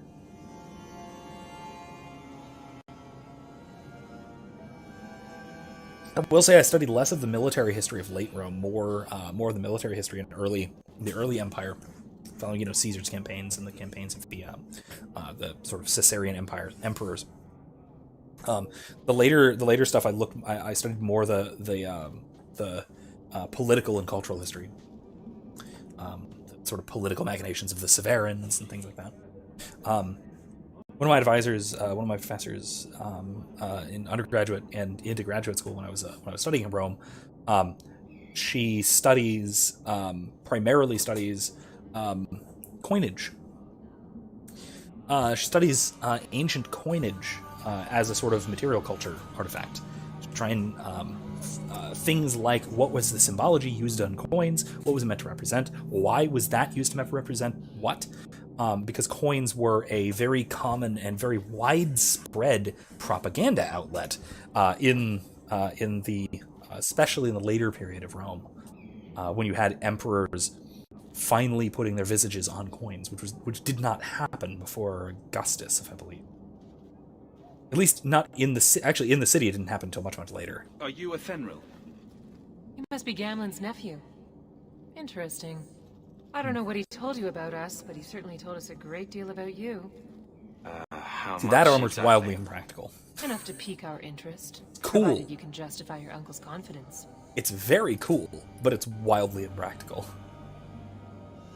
I'd like to know more about what we'd be doing for you. I can be honest. We don't compete with the Thieves Guild, but we keep our fingers in a lot of pots. That said, we're not killers or slavers. Anything short of that, however, is fair game. Do what you want, but this sounds fishy to me. Begging and taking your pick never went hand in hand. Oh, Manfred says Hamada was, if I'm right, 3rd century BC to something AD. Really? It's that early? I thought it was a later development. You're probably right. I don't remember offhand. Kevin says, political machinations are my favorite weapons. It's like magic without the overt razzle-dazzle. I hate politics. It's fascinating to watch in the same way that Trainwreck is fascinating to watch. Although there are times when it is fascinating purely on the basis of skill. So I enjoy the study, especially of ancient politics, both for its disaster, for its sort of comedic disaster, and then also for the same reason people watch sports, is to watch an incredible display of skill. So those two things put together, really. How did you get to be one of my uncle's contacts? Is that what he calls me? He owes us after that last big idea. If you turn out, though, we'll consider things even. Oh, great. We're going to be settling his debt. That's nice. I hear getting us into the city isn't cheap. If you're as good as your uncle claims, we're hoping you'll be worth it. After all, it's not every day we're offered an apostate's services. Manfred says it was less common when the Roman Republic ended and went to Empire. Okay, that makes sense. I know Imperial Rome went further in its standardization, so moving more towards Segmentata. Again, like I said, more towards standardization, primarily because they would move troops around to a significant degree. You wouldn't have troops in their native lands defending their native lands, to prevent factionalization and prevent local loyalties and things like that. You were to be Roman first. That was more of a development, Augustus Caesar sort of going forward, to the Caesarian emperors. I didn't realize Gamlen had told you that much. The Templars in Kirkwall like to think they have all mages properly leashed, but when has that ever been true? We can keep them from taking notice while you're with us. Wouldn't be the first time. Crap. I have to decide now? I can't talk to the other guy first? Uh-oh. Mercenaries or smugglers? What do you guys think? In the chat, let me know. What do you think? Mercenaries or smugglers? We talked to the sketchy smuggler people. Aveline does not like them. But Gamlen owes them a favor. I don't like that Gamlen owes them a favor. I don't like Gamlen.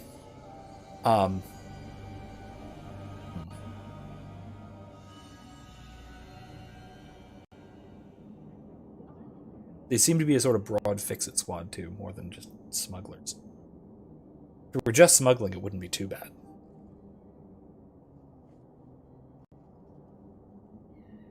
Manfred said it's a really bad idea, but bringing back gladiators would be cool. It would be entertaining as hell. I see where you're getting at there, right? I see your point, right? And I mean, we already kind of do, right? We have combat sports. It's just they're not deadly combat sports. Yeah, so the options here are this lady, who is a smuggler, and a bunch of other sort of under-the-table sketchy things. The other guy we could talk to is a mercenary captain. He runs a mercenary company, if I recall, mostly defending the city. It's the more up-and-up option. It's the more sort of legit option, if you will. It might be more dangerous, but it might also get create less trouble with the law. Things like that. I know this does have ramifications later on. Later on in the game, which one of these you choose determines some of your allies, some of your resources, and some of your enemies. You make enemies in some of them. With the mercs, Kevin says mercs. Okay. Noted. I am leaning a little bit more towards the mercs. Excuse me, because I am also thinking, I'm leaning towards playing Hawke as a little bit more noble-minded. Even if he is kind of a sarcastic dick. Still a little more noble-minded.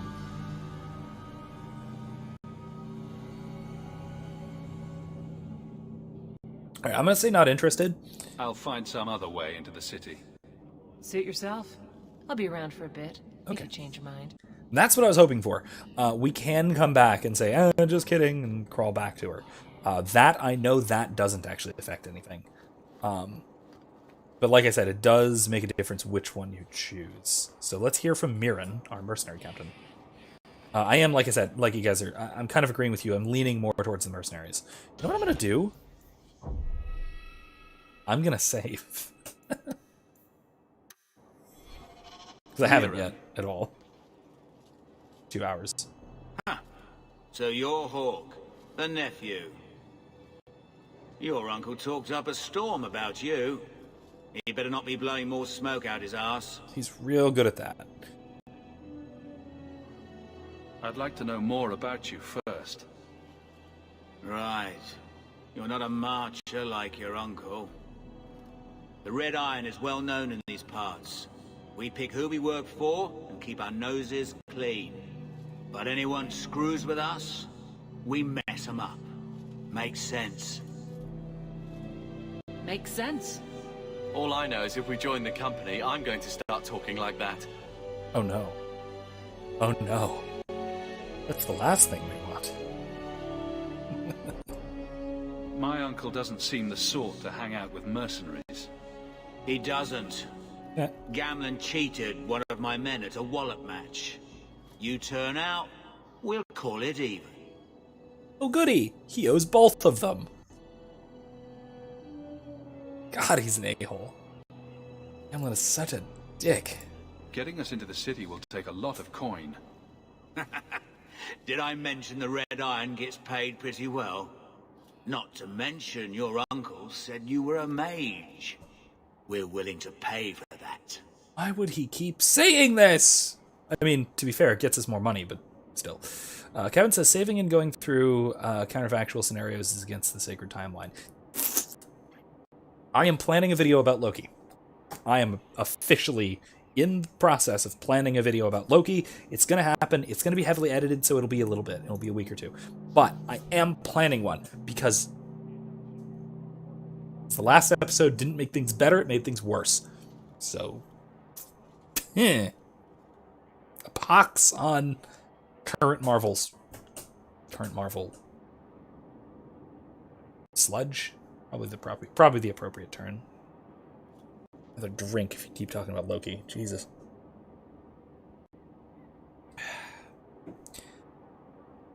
One thing, because it's not something I'm really going to address deeply in my actual video on it. My video is mostly going to be talking about the theory of time stuff, philosophy of time stuff, and why that's all incoherent, and why it was much better when Professor Hawke explained it, even as briefly and nonsensically as he did in Endgame.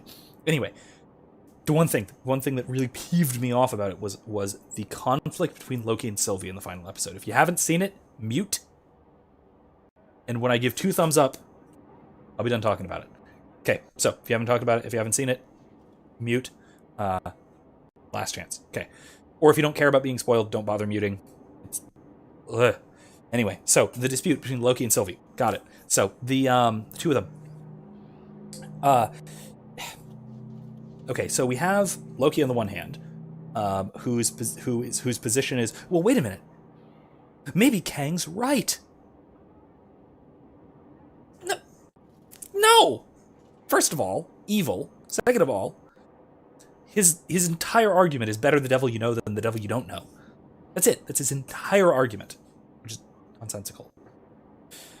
Then we have Sylvie, whose argument makes more sense. She's actually obviously correct that killing the mad tyrant and replacing him with nothing is the appropriate way to go. And then if another mad tyrant rises, which he says they will, then we kill that one next. And looks like they're going to try and do that. And that's what this whole season 2 is going to be about. And probably the Multiverse of Madness, probably the Spider-Man thing, and everything, right? Okay, fine. What pisses me off about this choice is two things. One, that the show is depicting Loki's choice as correct. As saying that, no, we should have allowed the TVA to continue. We should have allowed Kang to continue his absolute utter tyranny and constant genocides, the likes of which the world has never known, including Thanos. Okay? So the show is evil, first of all. Second of all, it's a character assassination of Loki, because we have Loki making the decision to want to keep someone in power over him, which is already absurd. Not for any kind of self-serving reason, not out of a desire for power, nothing like that, but because we need to be careful, guys. We don't know what might happen. I'm scared of free will. What? Loki? I just watched The Avengers the other night. Rewatched The Avengers. If you haven't in a while, go watch The Avengers. It totally holds up. A couple of minor issues have popped up since then, but it's still great. Loki is still an incredible villain. This isn't Loki. This is not the same character. Especially considering that these are, literally days apart. right? Loki in the Avengers and Loki in the show. It picks up immediately afterwards.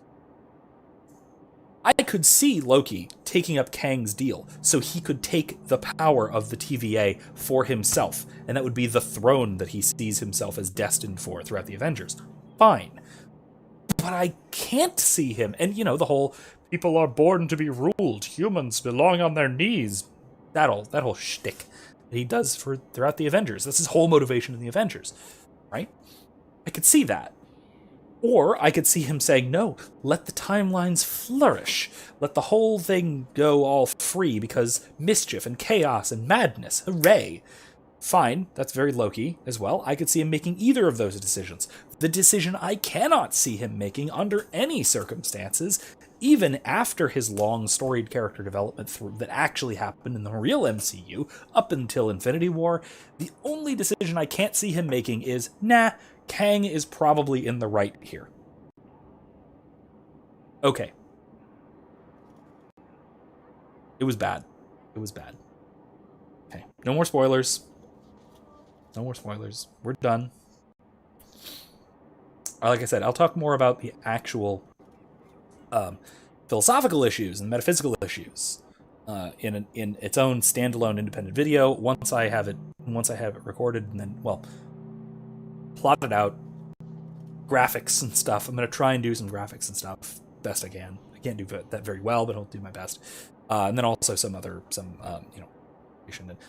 going to be more or less the video essay format, although I don't do scripts. I don't script my videos any more than I script my classroom lectures, so you're going to have to deal with me talking in videos like this. Oh, Erica says the veggie straws are good. Glad we got them. I'll have to try that in that case.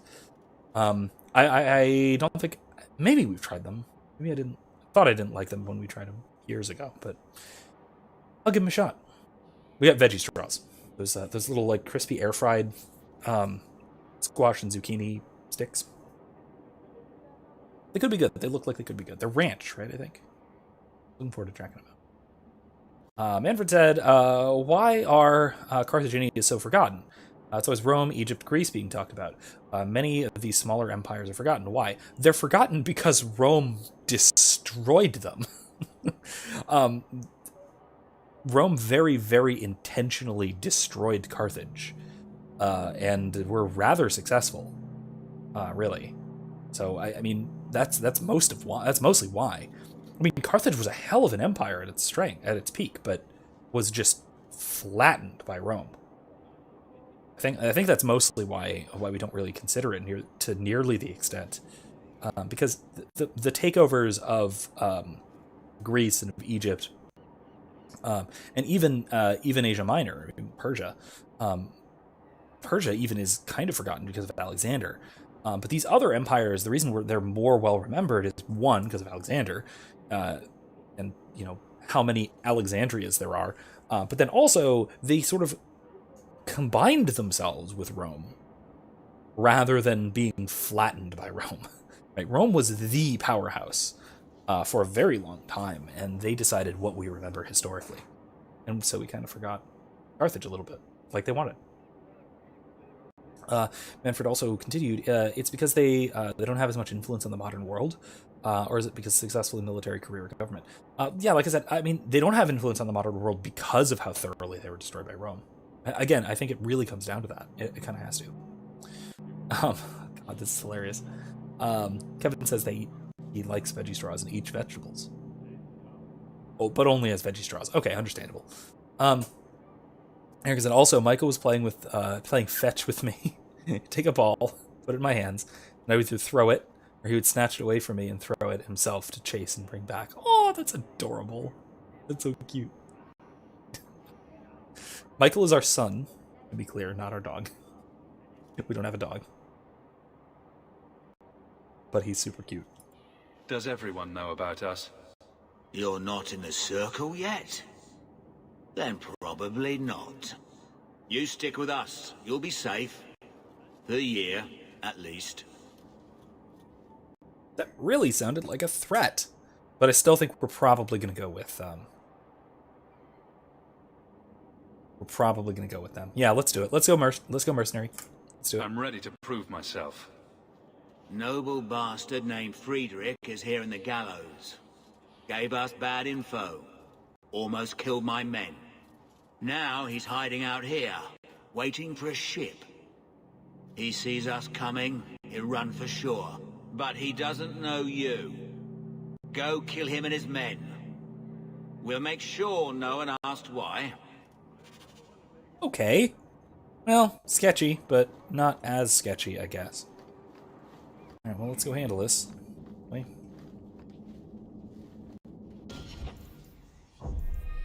Save, because we just made a big choice. Have you checked the courtyard again? He's still out there, but he's alone. And he's not making a move. I don't trust this. What will we do when the ship comes? Wait, who are you? I demand to know what you're doing here. Oh man, I thought it was going to focus on them. Because he has incredibly Renaissance German, roughly speaking, clothing. Very, very Renaissance. And they have Romanesque leather armor. So again, like the style of this game is wildly ahistorical, but it's really cool. It's very distinctive. I kind of like it. Members as well. I'm gonna go. Have a good rest of the night. You too. You're always welcome back to check out the description for the stuff I was mentioning. Join our Discord. I definitely welcome you to. And otherwise, feel free to swing back around. We do this every Thursday. We are streaming Nier Automata on Mondays as well. And you're also welcome to come back and check the video on demand. It'll always be up on the channel. Let's lie. What, this isn't the tavern? I'm so disappointed. Mirren sent them. I'm not an idiot. I could have figured that out for myself. Look, you. I don't know what that pissant thug is paying you, but I'll double it. Just let us go.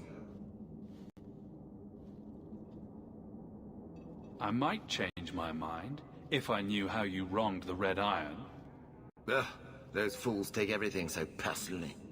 So I told Lord Asherall they were coming. It was business. I was perfectly willing to give the Red Iron a share, or all of it. I could give it to you as well. Just let me go. I mean, if he can get us into the city, I'm in for it. All we want is a way into Kirkwall. What? I don't have that kind of coin. I'm having trouble leaving the damn city. So the Red Iron sent refugees after us? Ah, stinking dog lords. Kill them and send their bodies back to Mirren. No! Boom.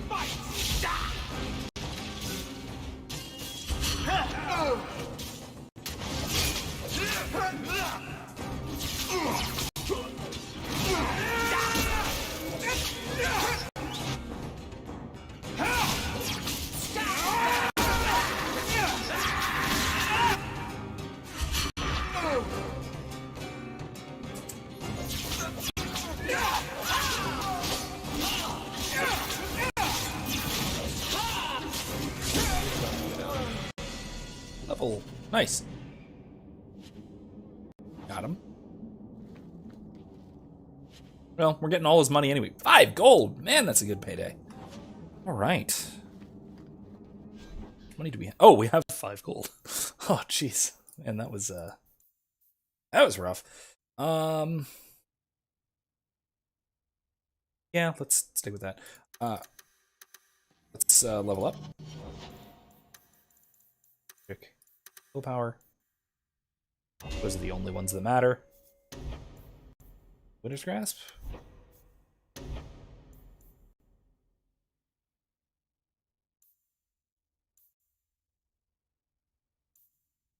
Health regen. Yeah. Nice, but no.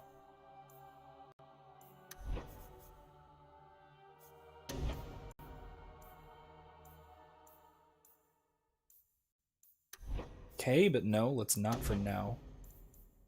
Elemental weapons, arcane. Stun opponents as well. Okay. Primal is nice, is really good. Chain Lightning's great.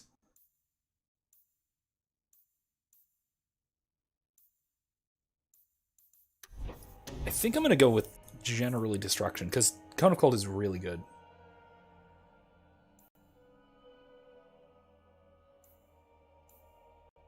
What is grasp? Yeah, work. Forever. Strength. Strength! All strength. Nothing but strength. It's to be strong. Warmonger. Snow. Blow? Maybe. Thunder. That's good.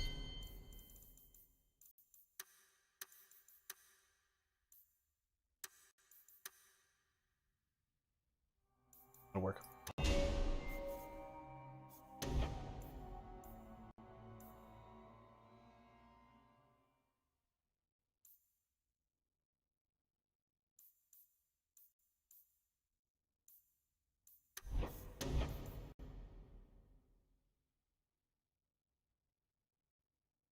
Immune to flanking. That's pretty good. Yeah, let's go with that. Just because she is very good when she is utterly surrounded by enemies. Okay, cool.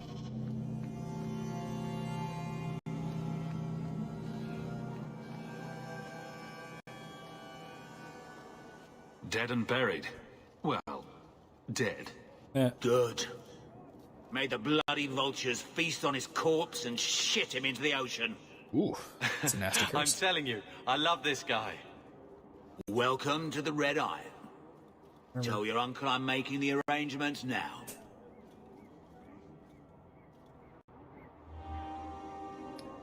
Okay. So now we have to earn our way into the city. How hard can that be? Alright, let's go. Gamlin. Any luck? Welcome Was to there the ever city. any doubt?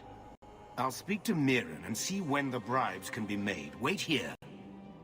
I guess we did it. We're here to stay, at least for a while. The blight may still spread, but for now, we have a new home. If only Bethany were here with us.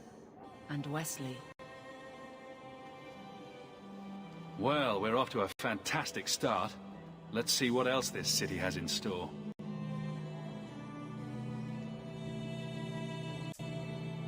End of the prologue. Only took us 2 Thus hours began and the change. champion's first year in Kirkwall. Word arrived from across the sea that the hero of Ferelden had defeated the Blight. But Less than a Lothering year. was destroyed. Kirkwall was the champion's home now.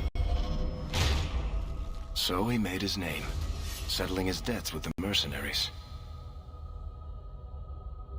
It was a busy year in the city.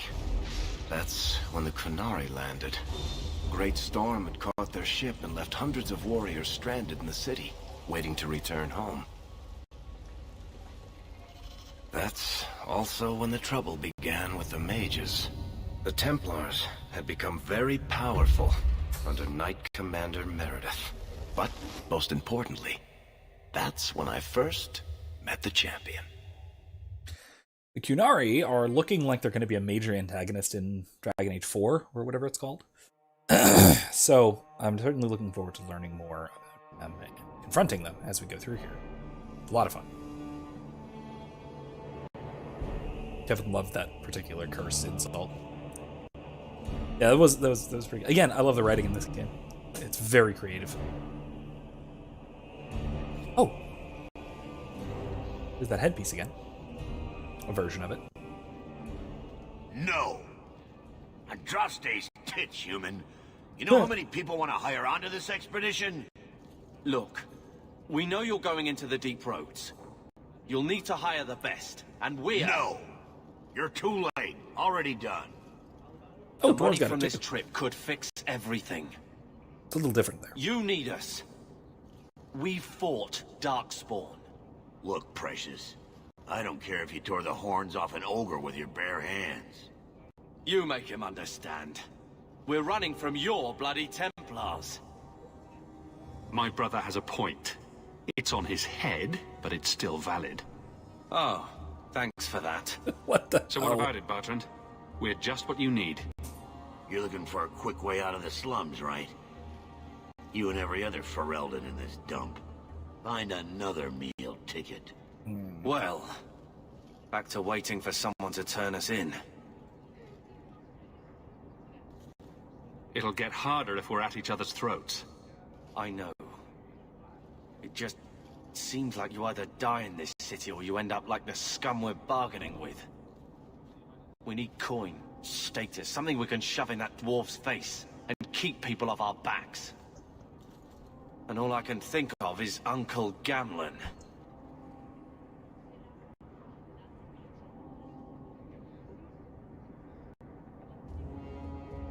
You catch more flies with honey.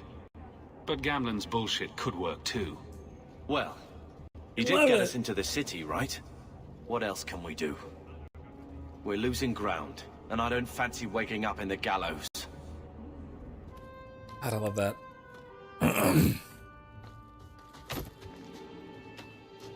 Hey!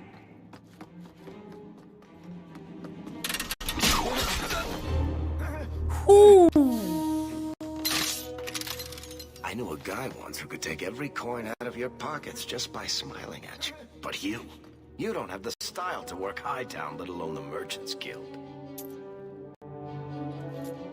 You might want to find yourself a new line of work. Off you go. Oh, that was a barbed arrowhead too. Jeez. Ah. How do you do? Varric Tethras, at your service. I love Varric. I apologize for Bartrand. He wouldn't know an opportunity if it hit him square in the jaw. But you would? I would. What my brother doesn't realize is that we need someone like you. He would never admit it either. He's too proud. I, however, am quite practical. Kevin says these games have some banging dialogue. 100%, man. Like this one especially. Like, this one is far and away the most action movie of the trilogy. Trilogy, the game so far. Just like Mass Effect 2 was by far the most over-the-top action movie of any of the Mass Effect series. It was just unapologetically cool in a way that you can't really be anymore. Keeping in mind, this game came out in 2011, right? Mass Effect 2 came out in 2012, I think. We're in this weird social state right now, at least, in most of the US at least, among the young people, broadly speaking, where it's not cool to be cool anymore. It's cool to be self-depreciating and not ironic. In 2011-ish, like 10 years ago, give or take, it was still cool to be cool. It was still cool to have fun. It's not so much anymore. Things have changed a lot. This is the kind of dialogue, this kind of snappy, smart, just unapologetically badass dialogue is not the kind of thing you'd get anymore in a game like this. Or in most media now. And I think it's for the worse, I love this one. And that is also, I will say, my favorite part about Mass Effect 2. I think the gameplay is honestly my least favorite in terms of the Mass Effect trilogy. The story is the least compelling because it's just, it's a filler. It's a transitionary part between 1 and 3. Just like, honestly, this story is a transition between Origins and Inquisition, but I digress, we'll get back to that. But it's so well written. The characters are so well written, and it's just fun. It's just unapologetically out there, over the top, and fun. I just love it. You're absolutely right. The dialogue, the interactions with Varric and asshole pickpocket man who got a bolt in the shoulder. Where else do you get this? Also, worth noting, in universe, right? Remember, this whole game, everything we're playing, is a story that Varric is telling. So it's okay for it to be a little bit over the top, a little bit stylized, a little bit embellished. Because it's a story, right? We have the whole unreliable narrator thing completely baked in, and it's being told by what is effectively a bard. Varric is a storyteller. He writes novels. You can buy those novels in real life. Buy Hard in Hightown. It's actually a good story. I mean, you can literally read the entire thing in the Codex in this game, and I probably will do a dramatic reading at some point because I have to. How could I not? But there is actually a real novel. He writes trashy adventure novels. That's his character in the game. We'll find out more about this, but I freaking love that. Anyway. What makes you so certain we can help? You know nothing about us. Oh, on the contrary. You've made quite the name for yourself over the last year. Serving with the Red Iron is no mean feat. Yet you not only served, you impressed. The name Hawke is on many lips these days. Not bad for a Ferelden fresh off the boat. You must have heard of my brother as well, then. A little, yes. But it is you they speak most of, Monsieur. That figures. Your brother is certainly welcome to join us by all means, but I'll leave that in your hands. Oh, I'm going. Without this expedition, we won't last out the year. I mean, yes, for other reasons that we'll get to. But, also...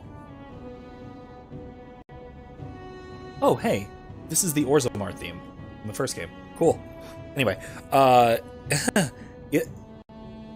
it's also funny that Carver's name is also Hawke. Just he doesn't go by Hawke like Garrett does. We've got Big Brother, who I guess called dibs on being called by his last name and just completely ignores his first name. And then we've got Little Brother, who just goes by his first name, because if you just called him Hawke, you would think he was talking about the other, the taller Hawke. It's completely ridiculous. I love it. You're part of Bartrand's venture. That's right.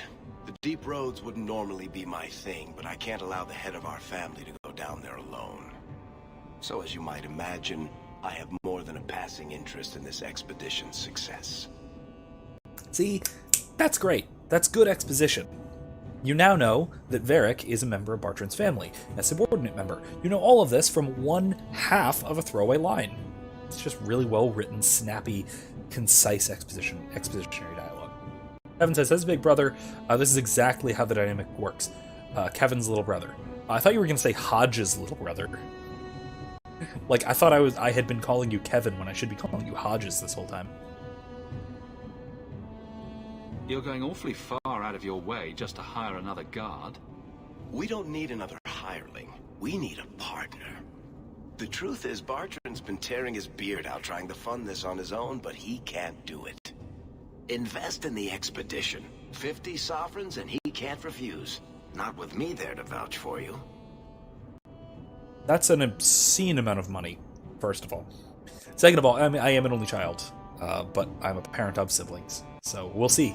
We'll see. I will surely learn about how this works. Why would you stick your neck out for a complete stranger? I'd rather take a chance on someone with your reputation than head into the deep roads unprepared. And besides, we'd be your partners. I'm willing to give a little trust if you are. Your brother doesn't seem like the sort who's willing to split profits. My brother is many things, but he is not stupid. Far better to share the profits than be trapped in a tide with 1,000 darkspawn between you and the exit. Trust me, he'll come around. Trust me. We'll see.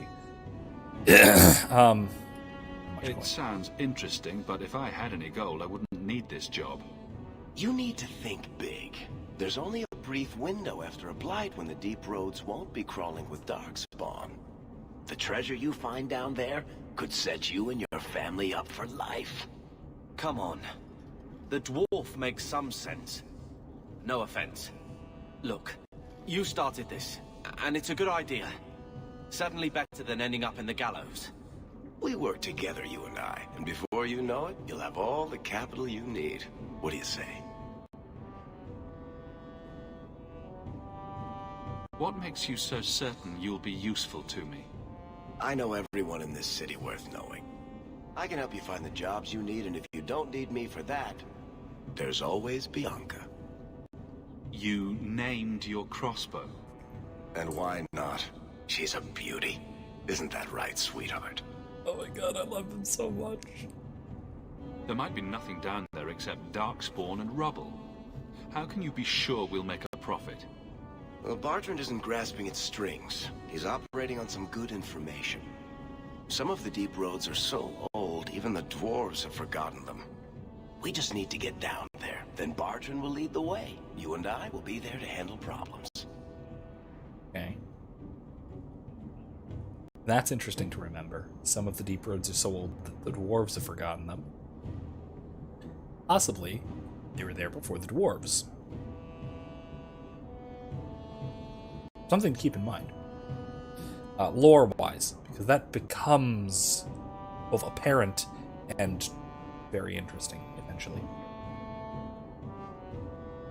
What's to stop you from taking my investment and running? You'll be traveling with the expedition, and I'll be at your side. If I cross you, you'll be the first one to know, and I'll be the last. Evan says, my little brother is more sensitive, artistic, romantic-minded, and a big dreamer. I'm practical, confident, and the more charismatic of the two. I think it's just a natural thing. Yeah, that seems about right. Intuitively, at least. Again, experientially, I don't know, only child. Again, I have those only child traits, I think. I guess. I've been told. I'm not sure entirely what they are, but I have them. So. You're asking me to take a lot on faith. You're asking for a guarantee? I don't know that I can give you one. Look, I know the Templars have been asking questions. How terrible would it be to get out of the city for a while? If this works out, you'll be wealthy enough that the Order won't be able to touch you.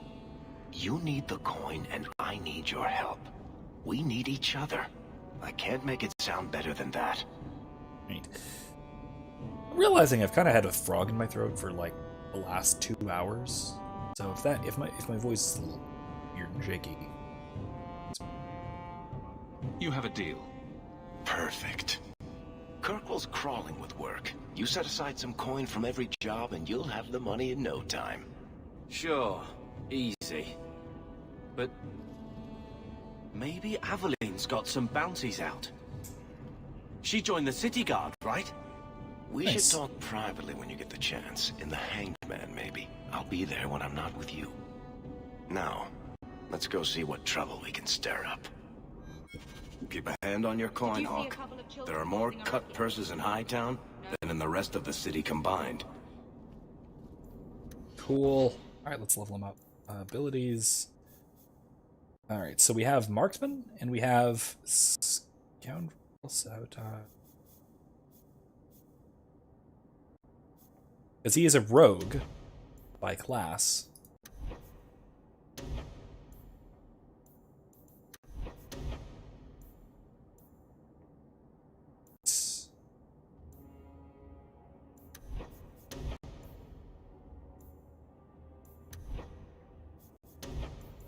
It's a bomb. Rush? Nah, I don't want that. It's a bomb. That is nice. Speed. Yeah, that's good. There are 3 different mutually exclusive things. No.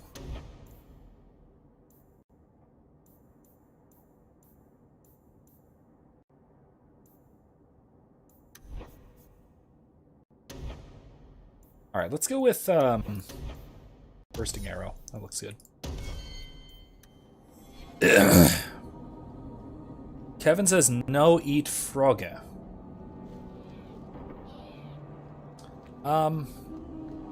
I didn't, so otherwise I don't exactly know where it came from, but how much longer eat it. Must have crawled in there on its own, I guess. I gave up a job on the docks for this. Maybe it hatched. Bodan! Sandal! Old friends. Oh, I have a weird staff equipped. What is this? Mercenary staff, huh? Oh, that's better. That is better. Mercenary's light strapping.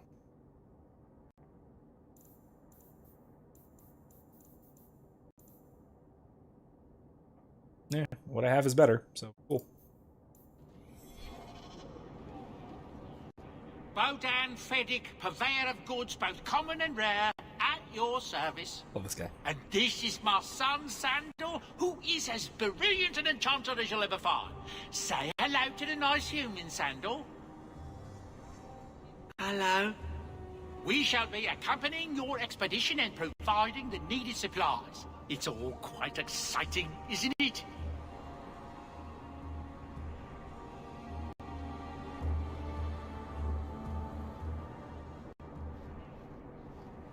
The thought of adventure does make me giddy. A kindred soul, surely. But I digress.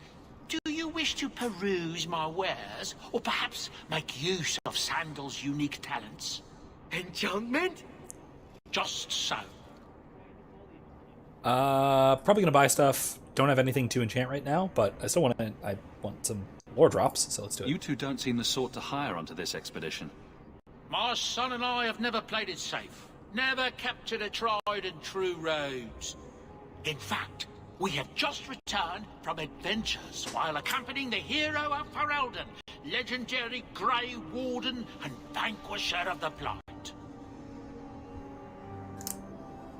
Erica says enchantment, just like Sandal. Because we all love Sandal and his enchantment. I sure do. So you helped to defeat the Blight? In our small way, perhaps. We did not fight at the Grey Warden's side, of course. I mean, Sandal did. The hero of Ferelden is a fine man. After all his accomplishments, may he find even greater success. But surely my past is hardly of interest to the likes of you. I thought all enchanters were mages. Not at all. The fabled dwarven resistance to magic has allowed enchantment of crafts for countless ages. Granted, most dwarven smiths must work for many, many years to learn the skill, but my boy is a natural, a savant beyond compare. I like enchantment. As he scratches his ass. He enjoys his work. What more could one ask? Erica says, imagine an NPC like Sandal being made today. Equal parts outrage at making an autistic character that's just used by his father, and half praising for representation. Yeah. Also, I guarantee outrage at not being voiced by a person with disabilities. Guarantee it. Guarantee it. Oh god, now that I think about it, I wonder if that's why he's not in Inquisition. Because it's heavily implied in this game that he was going to be in the next one. Because it said they talk about how they're going to Orlais to be in the Empress's court and all of that. And we go to Orlais in Inquisition and we visit the Empress's court and they are nowhere to be seen. If political correctness robbed us of Sandal in Dragon Age Inquisition, I would be very cross. Let's see what you have. By all means, feel free to peruse my wares whenever you wish. Very cross. Alright, can we just sell our junk? Yep. Yes, we can. Let's not yet. Corrupted Talisman. Whoa! That's good. That's good too. That's worth it. A helmet?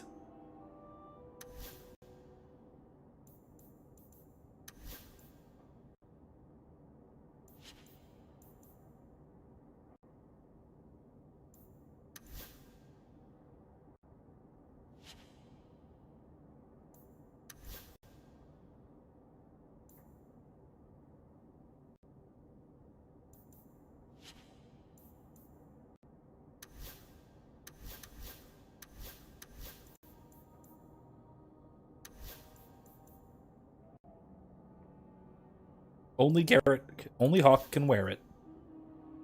And it requires skills I don't have. Kevin says, the softies destroy everything and make life as mediocre as they are. It's really true. They seem to just sort of despise the good. It's a sort of inversion, really.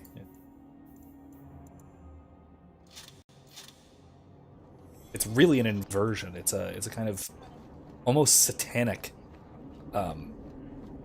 calling good evil and evil good. does look nice. I have a I do have a Red Lantern District. Oh, goody. You know, Junior, it's eerie how much A landscape mod resemblance there is. installed. Ooh, rune staff. Ooh, that's very nice. Electricity damage. Between you two. Take it. We're brothers. What's eerie about that? Oh, you thought I meant Hawke. I was talking about Gamlen. Maker, I hate you, dwarf. Yeah, let's definitely... Much better. Damage-wise, at least. Excuse me? Okay, I thought you were, like...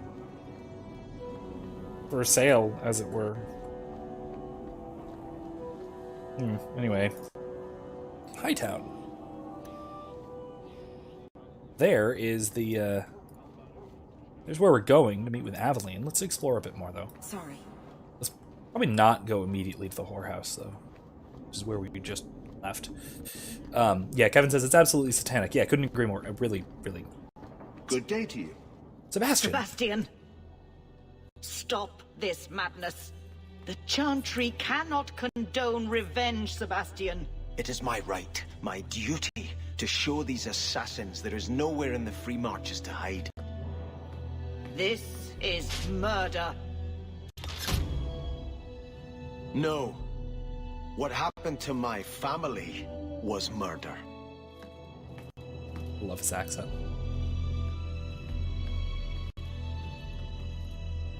I think it's Scottish? Those weapons look sharp. It might also be Welsh. Not sure. I actually don't know offhand. Duty. A grave crime was committed against all free-thinking men and women in the Free Marches. The ruling Vale family in Starkhaven, my family, was brutally murdered, down to the youngest babe in arms. This massacre was carried out by members of the Flint Mercenary Company. I hereby offer a bounty on the head of each Flint Company soldier in the Kirkwall vicinity. Prince Sebastian Vale. This is a DLC quest. The Chantry is massive and gorgeous.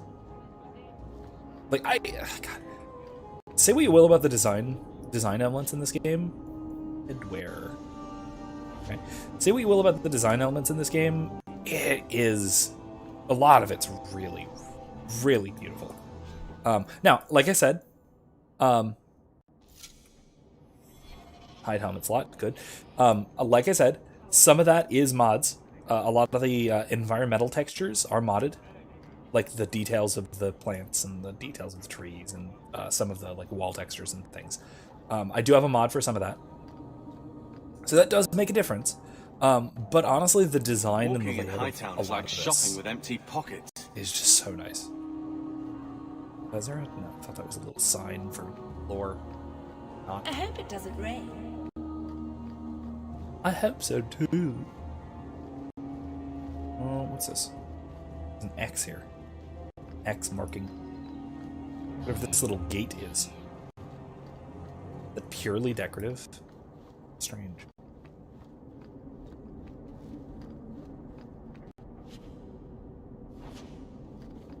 Fancy poison ring? I mean, it's vendor trash, but it's cool vendor trash.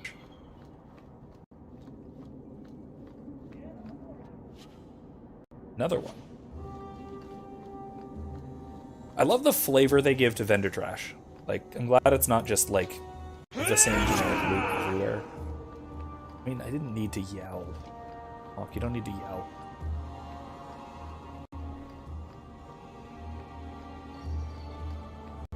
What's this now? Aha. A crate. Aha, a belt. Give that to Eric.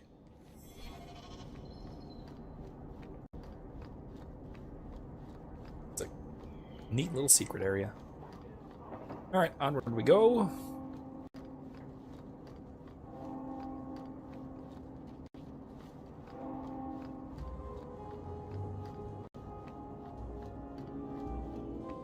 Yeah, I will say the whole calling evil good and good evil thing is also kind of part of my problem with a lot of the recent Marvel stuff too. At least the 3 shows. We have Wanda enslaving a town and it sort of being portrayed as heroic or at least understandable. Then you have Carly, the villain kind of Falcon and the Winter Soldier, being basically sympathetic, and we're supposed to feel bad when she and all of her terrorists are killed, which is ridiculous. Good riddance. And then you have Loki, where first of all Loki's a villain who then becomes a hero, which is ridiculous anyway. But then who makes absolutely the wrong decision for maybe the right reasons, but that makes it worse. Becomes purely consequentialist and begins to defend a purely consequentialist ethos. All rather awful. Those who harm a house. It's all a kind of horrific inversion of the good. In a kind of nasty way. Even qualitatively, right? In terms of the quality of the writing, it's just... I mean, I don't know. Maybe that's not quite so satanic, but it's certainly bad. Bad art is a hell of a bad thing, I will kind of insist. Especially bad art that glorifies evil in a flashy and Junior, convincing you're looking at this all wrong. Whatever it is you're about to say, I'm not interested. Commandments of the Maker. Here we go. This is that verse I was talking about. Magic exists to serve man, and never to rule over him. Foul and corrupt are they who have taken his gift and turned it against his children. They shall be named Maleficar, accursed ones. They shall find no rest in this world or beyond. Hey. So there's a lot more of this that we could go through in more detail. If just perusing this, you want to look at it and talk about any parts of it, shout out to me. Let me know. But yeah, that's a heck of a thing. That the interpretation of that is so broad that it could mean that, mages have to be controlled because they might do terrible things, but it's also perfectly plausible that it means that mages have the same responsibility to their fellow man, as anyone else does. Or it could mean that magic is a tool to serve man and it ought to be used. Man, it's really up in the air. Oh, here's interesting. All things in this world are finite. What one man gains, another has lost. Oh, that's just incorrect. I'm a professional younger brother. Trust me, the center of attention's the worst place to be. It is entirely possible to have a mutually beneficial exchange. Point. Look at any kingdom in Thedas. You've got people who warm thrones, and people nobody sees who do the real work. So my brother is a king now. Nice. Just what he needed. Point, missing it. Oh well. Man, I want some incense. Next time, maybe. Next time. But yeah, so...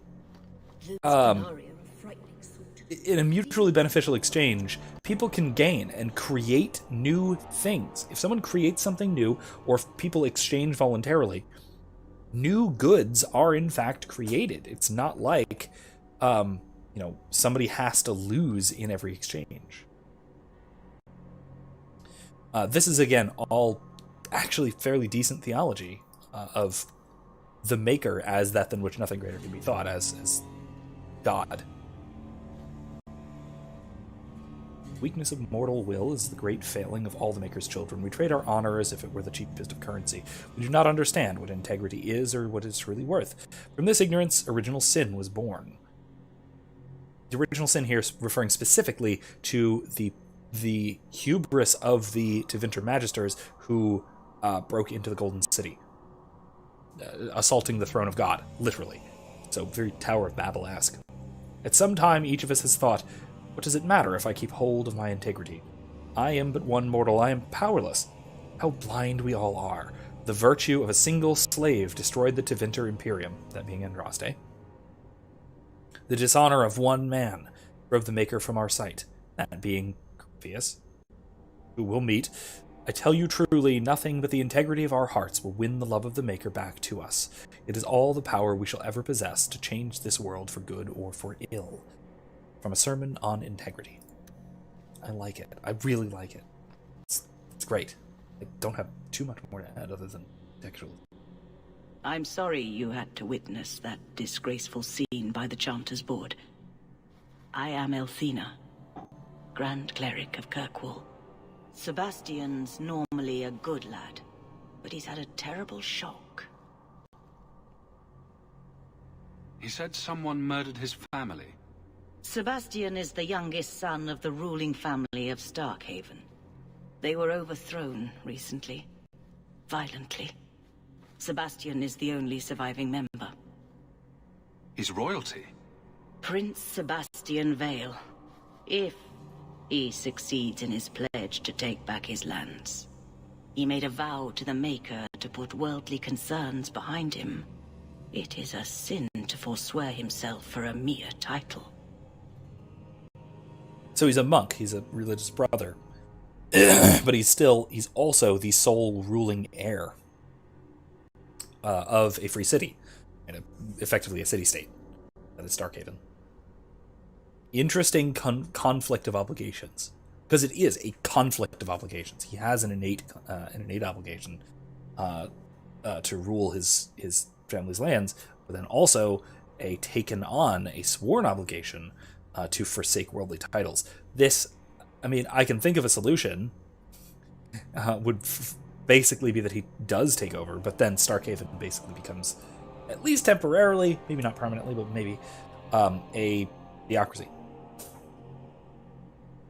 Right. That he rules under the command of the Chantry, effectively. Sebastian? Was that his name? Sebastian Vale. He was affirmed here nearly a decade ago. He had just been invested as a brother when we got the news about his family. I'm afraid he reacted rashly, denied his vows and left the Chantry. If the Maker wills it, he will return to himself before it's too late. So he's some kind of priest? He is an initiate of the faith. As a man, he cannot serve as a mother would, but he has led the chant here many times. Before last week, I would have said he was the most faithful of our true believers. Once again, we see again that the historicity of Andraste informs the religious nature of the Chantry. That priests are women, are mothers, revered mothers, rather than in the real world where priests are men, because they are in persona Christi, in the personage of Christ, whereas mothers here, revered mothers, Andrastean priests, are in the personage of Andraste, acting as representative for the Chantry, for the people, as the bride of the Maker. They're entreating the Maker as would a bride. That's a different role, an interestingly different role than real priests. But again, it's all very ingrained and historical. So maybe you can say, well, they just wanted to have female priests. They wanted women in charge and in control. Okay, cool. But they did the work. They made it actually make sense. And that's way more than we can say about most more recent instances where we have, the whole female empowerment message, but without any actual world-building work put in to make it make sense. From what I've heard, Black Widow is kind of guilty of this, the new movie. I think his family deserves to be avenged. Sebastian would spend his coin to buy men's lives, the same as those who attacked his family. No matter how justified he feels, that is murder. And when he returns, I will tell him so again. I've mentioned this before a lot, too.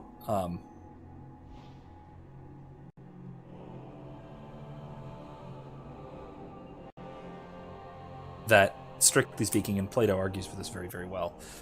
When we were talking about expiation, we were talking about this last week or week before,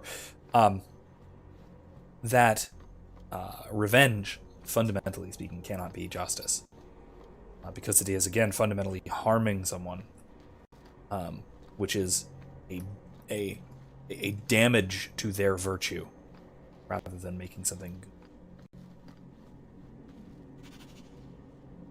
I don't know what that is.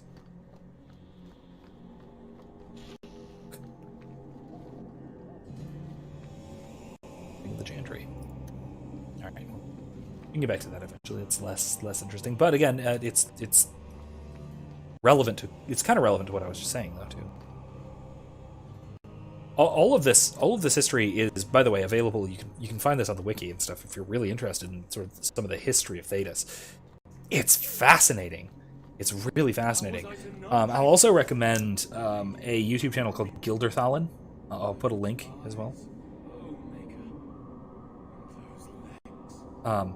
And she does a lot of examination of lore.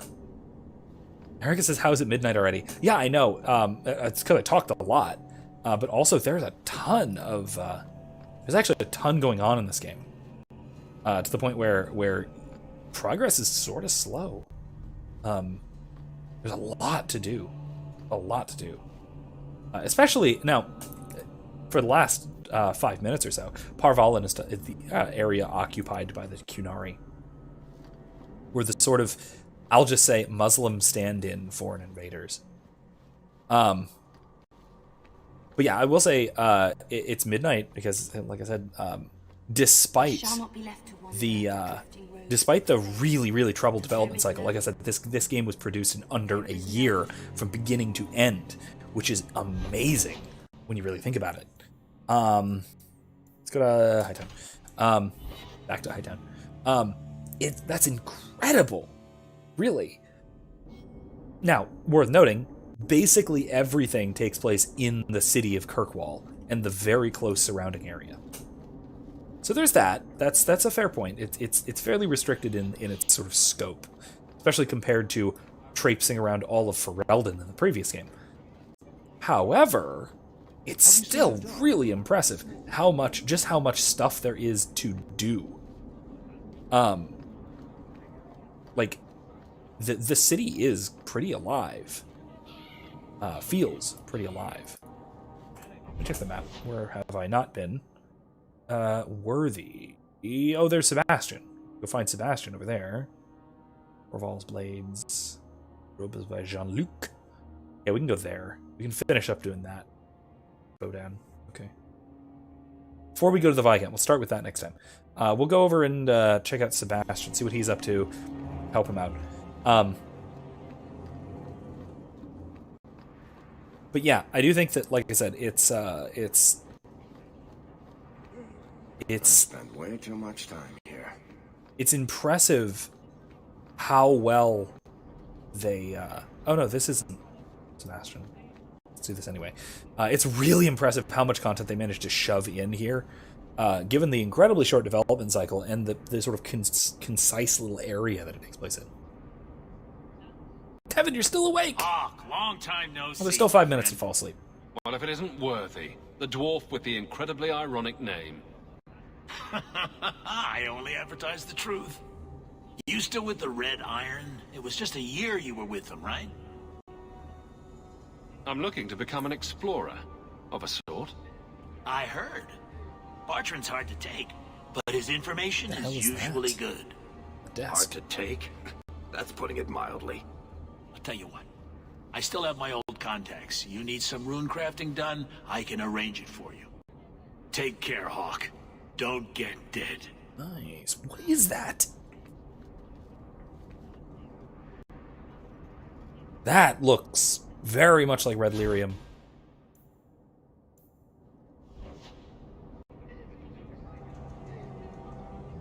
Okay, that's sketchy as all heck. That very much looks like red lyrium. I know it's not. It can't be, but wow, that's troubling. Alright, let's talk to the rest of these merchants real quick. And then street rat. Are you here to waste my time, or do you actually have coin to spend? Are you an armorer? A weaponsmith? My stock is varied. What all my wares have in common, however, is quality. Only the best for my distinguished patrons. See for yourself. Okay, Orlesian. Alright, let's see. Staff. Oh, wait, here. Ooh, that is actually really nice. Cold and fire damage. Yowzer. Let's wait, though. Let's not. Robes. Pretty good, but man. 2. Wow, that's...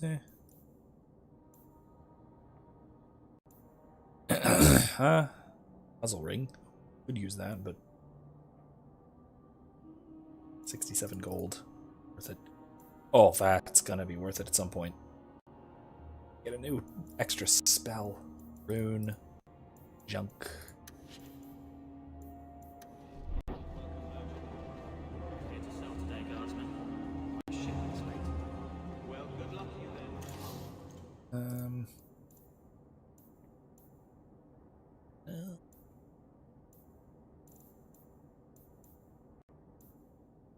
Nah.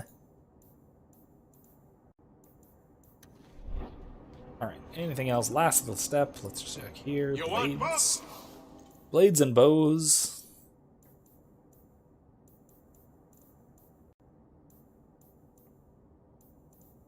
Of accuracy. Yeah, let's get that. I got bows. Alright. Last thing. There's a guy over here. No, up there. Sells robes. Let's see about that. No, he's not up here. He's down there.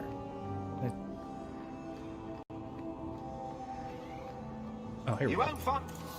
Robes by Jean-Luc. Superior robes. Oh, that's actually really good.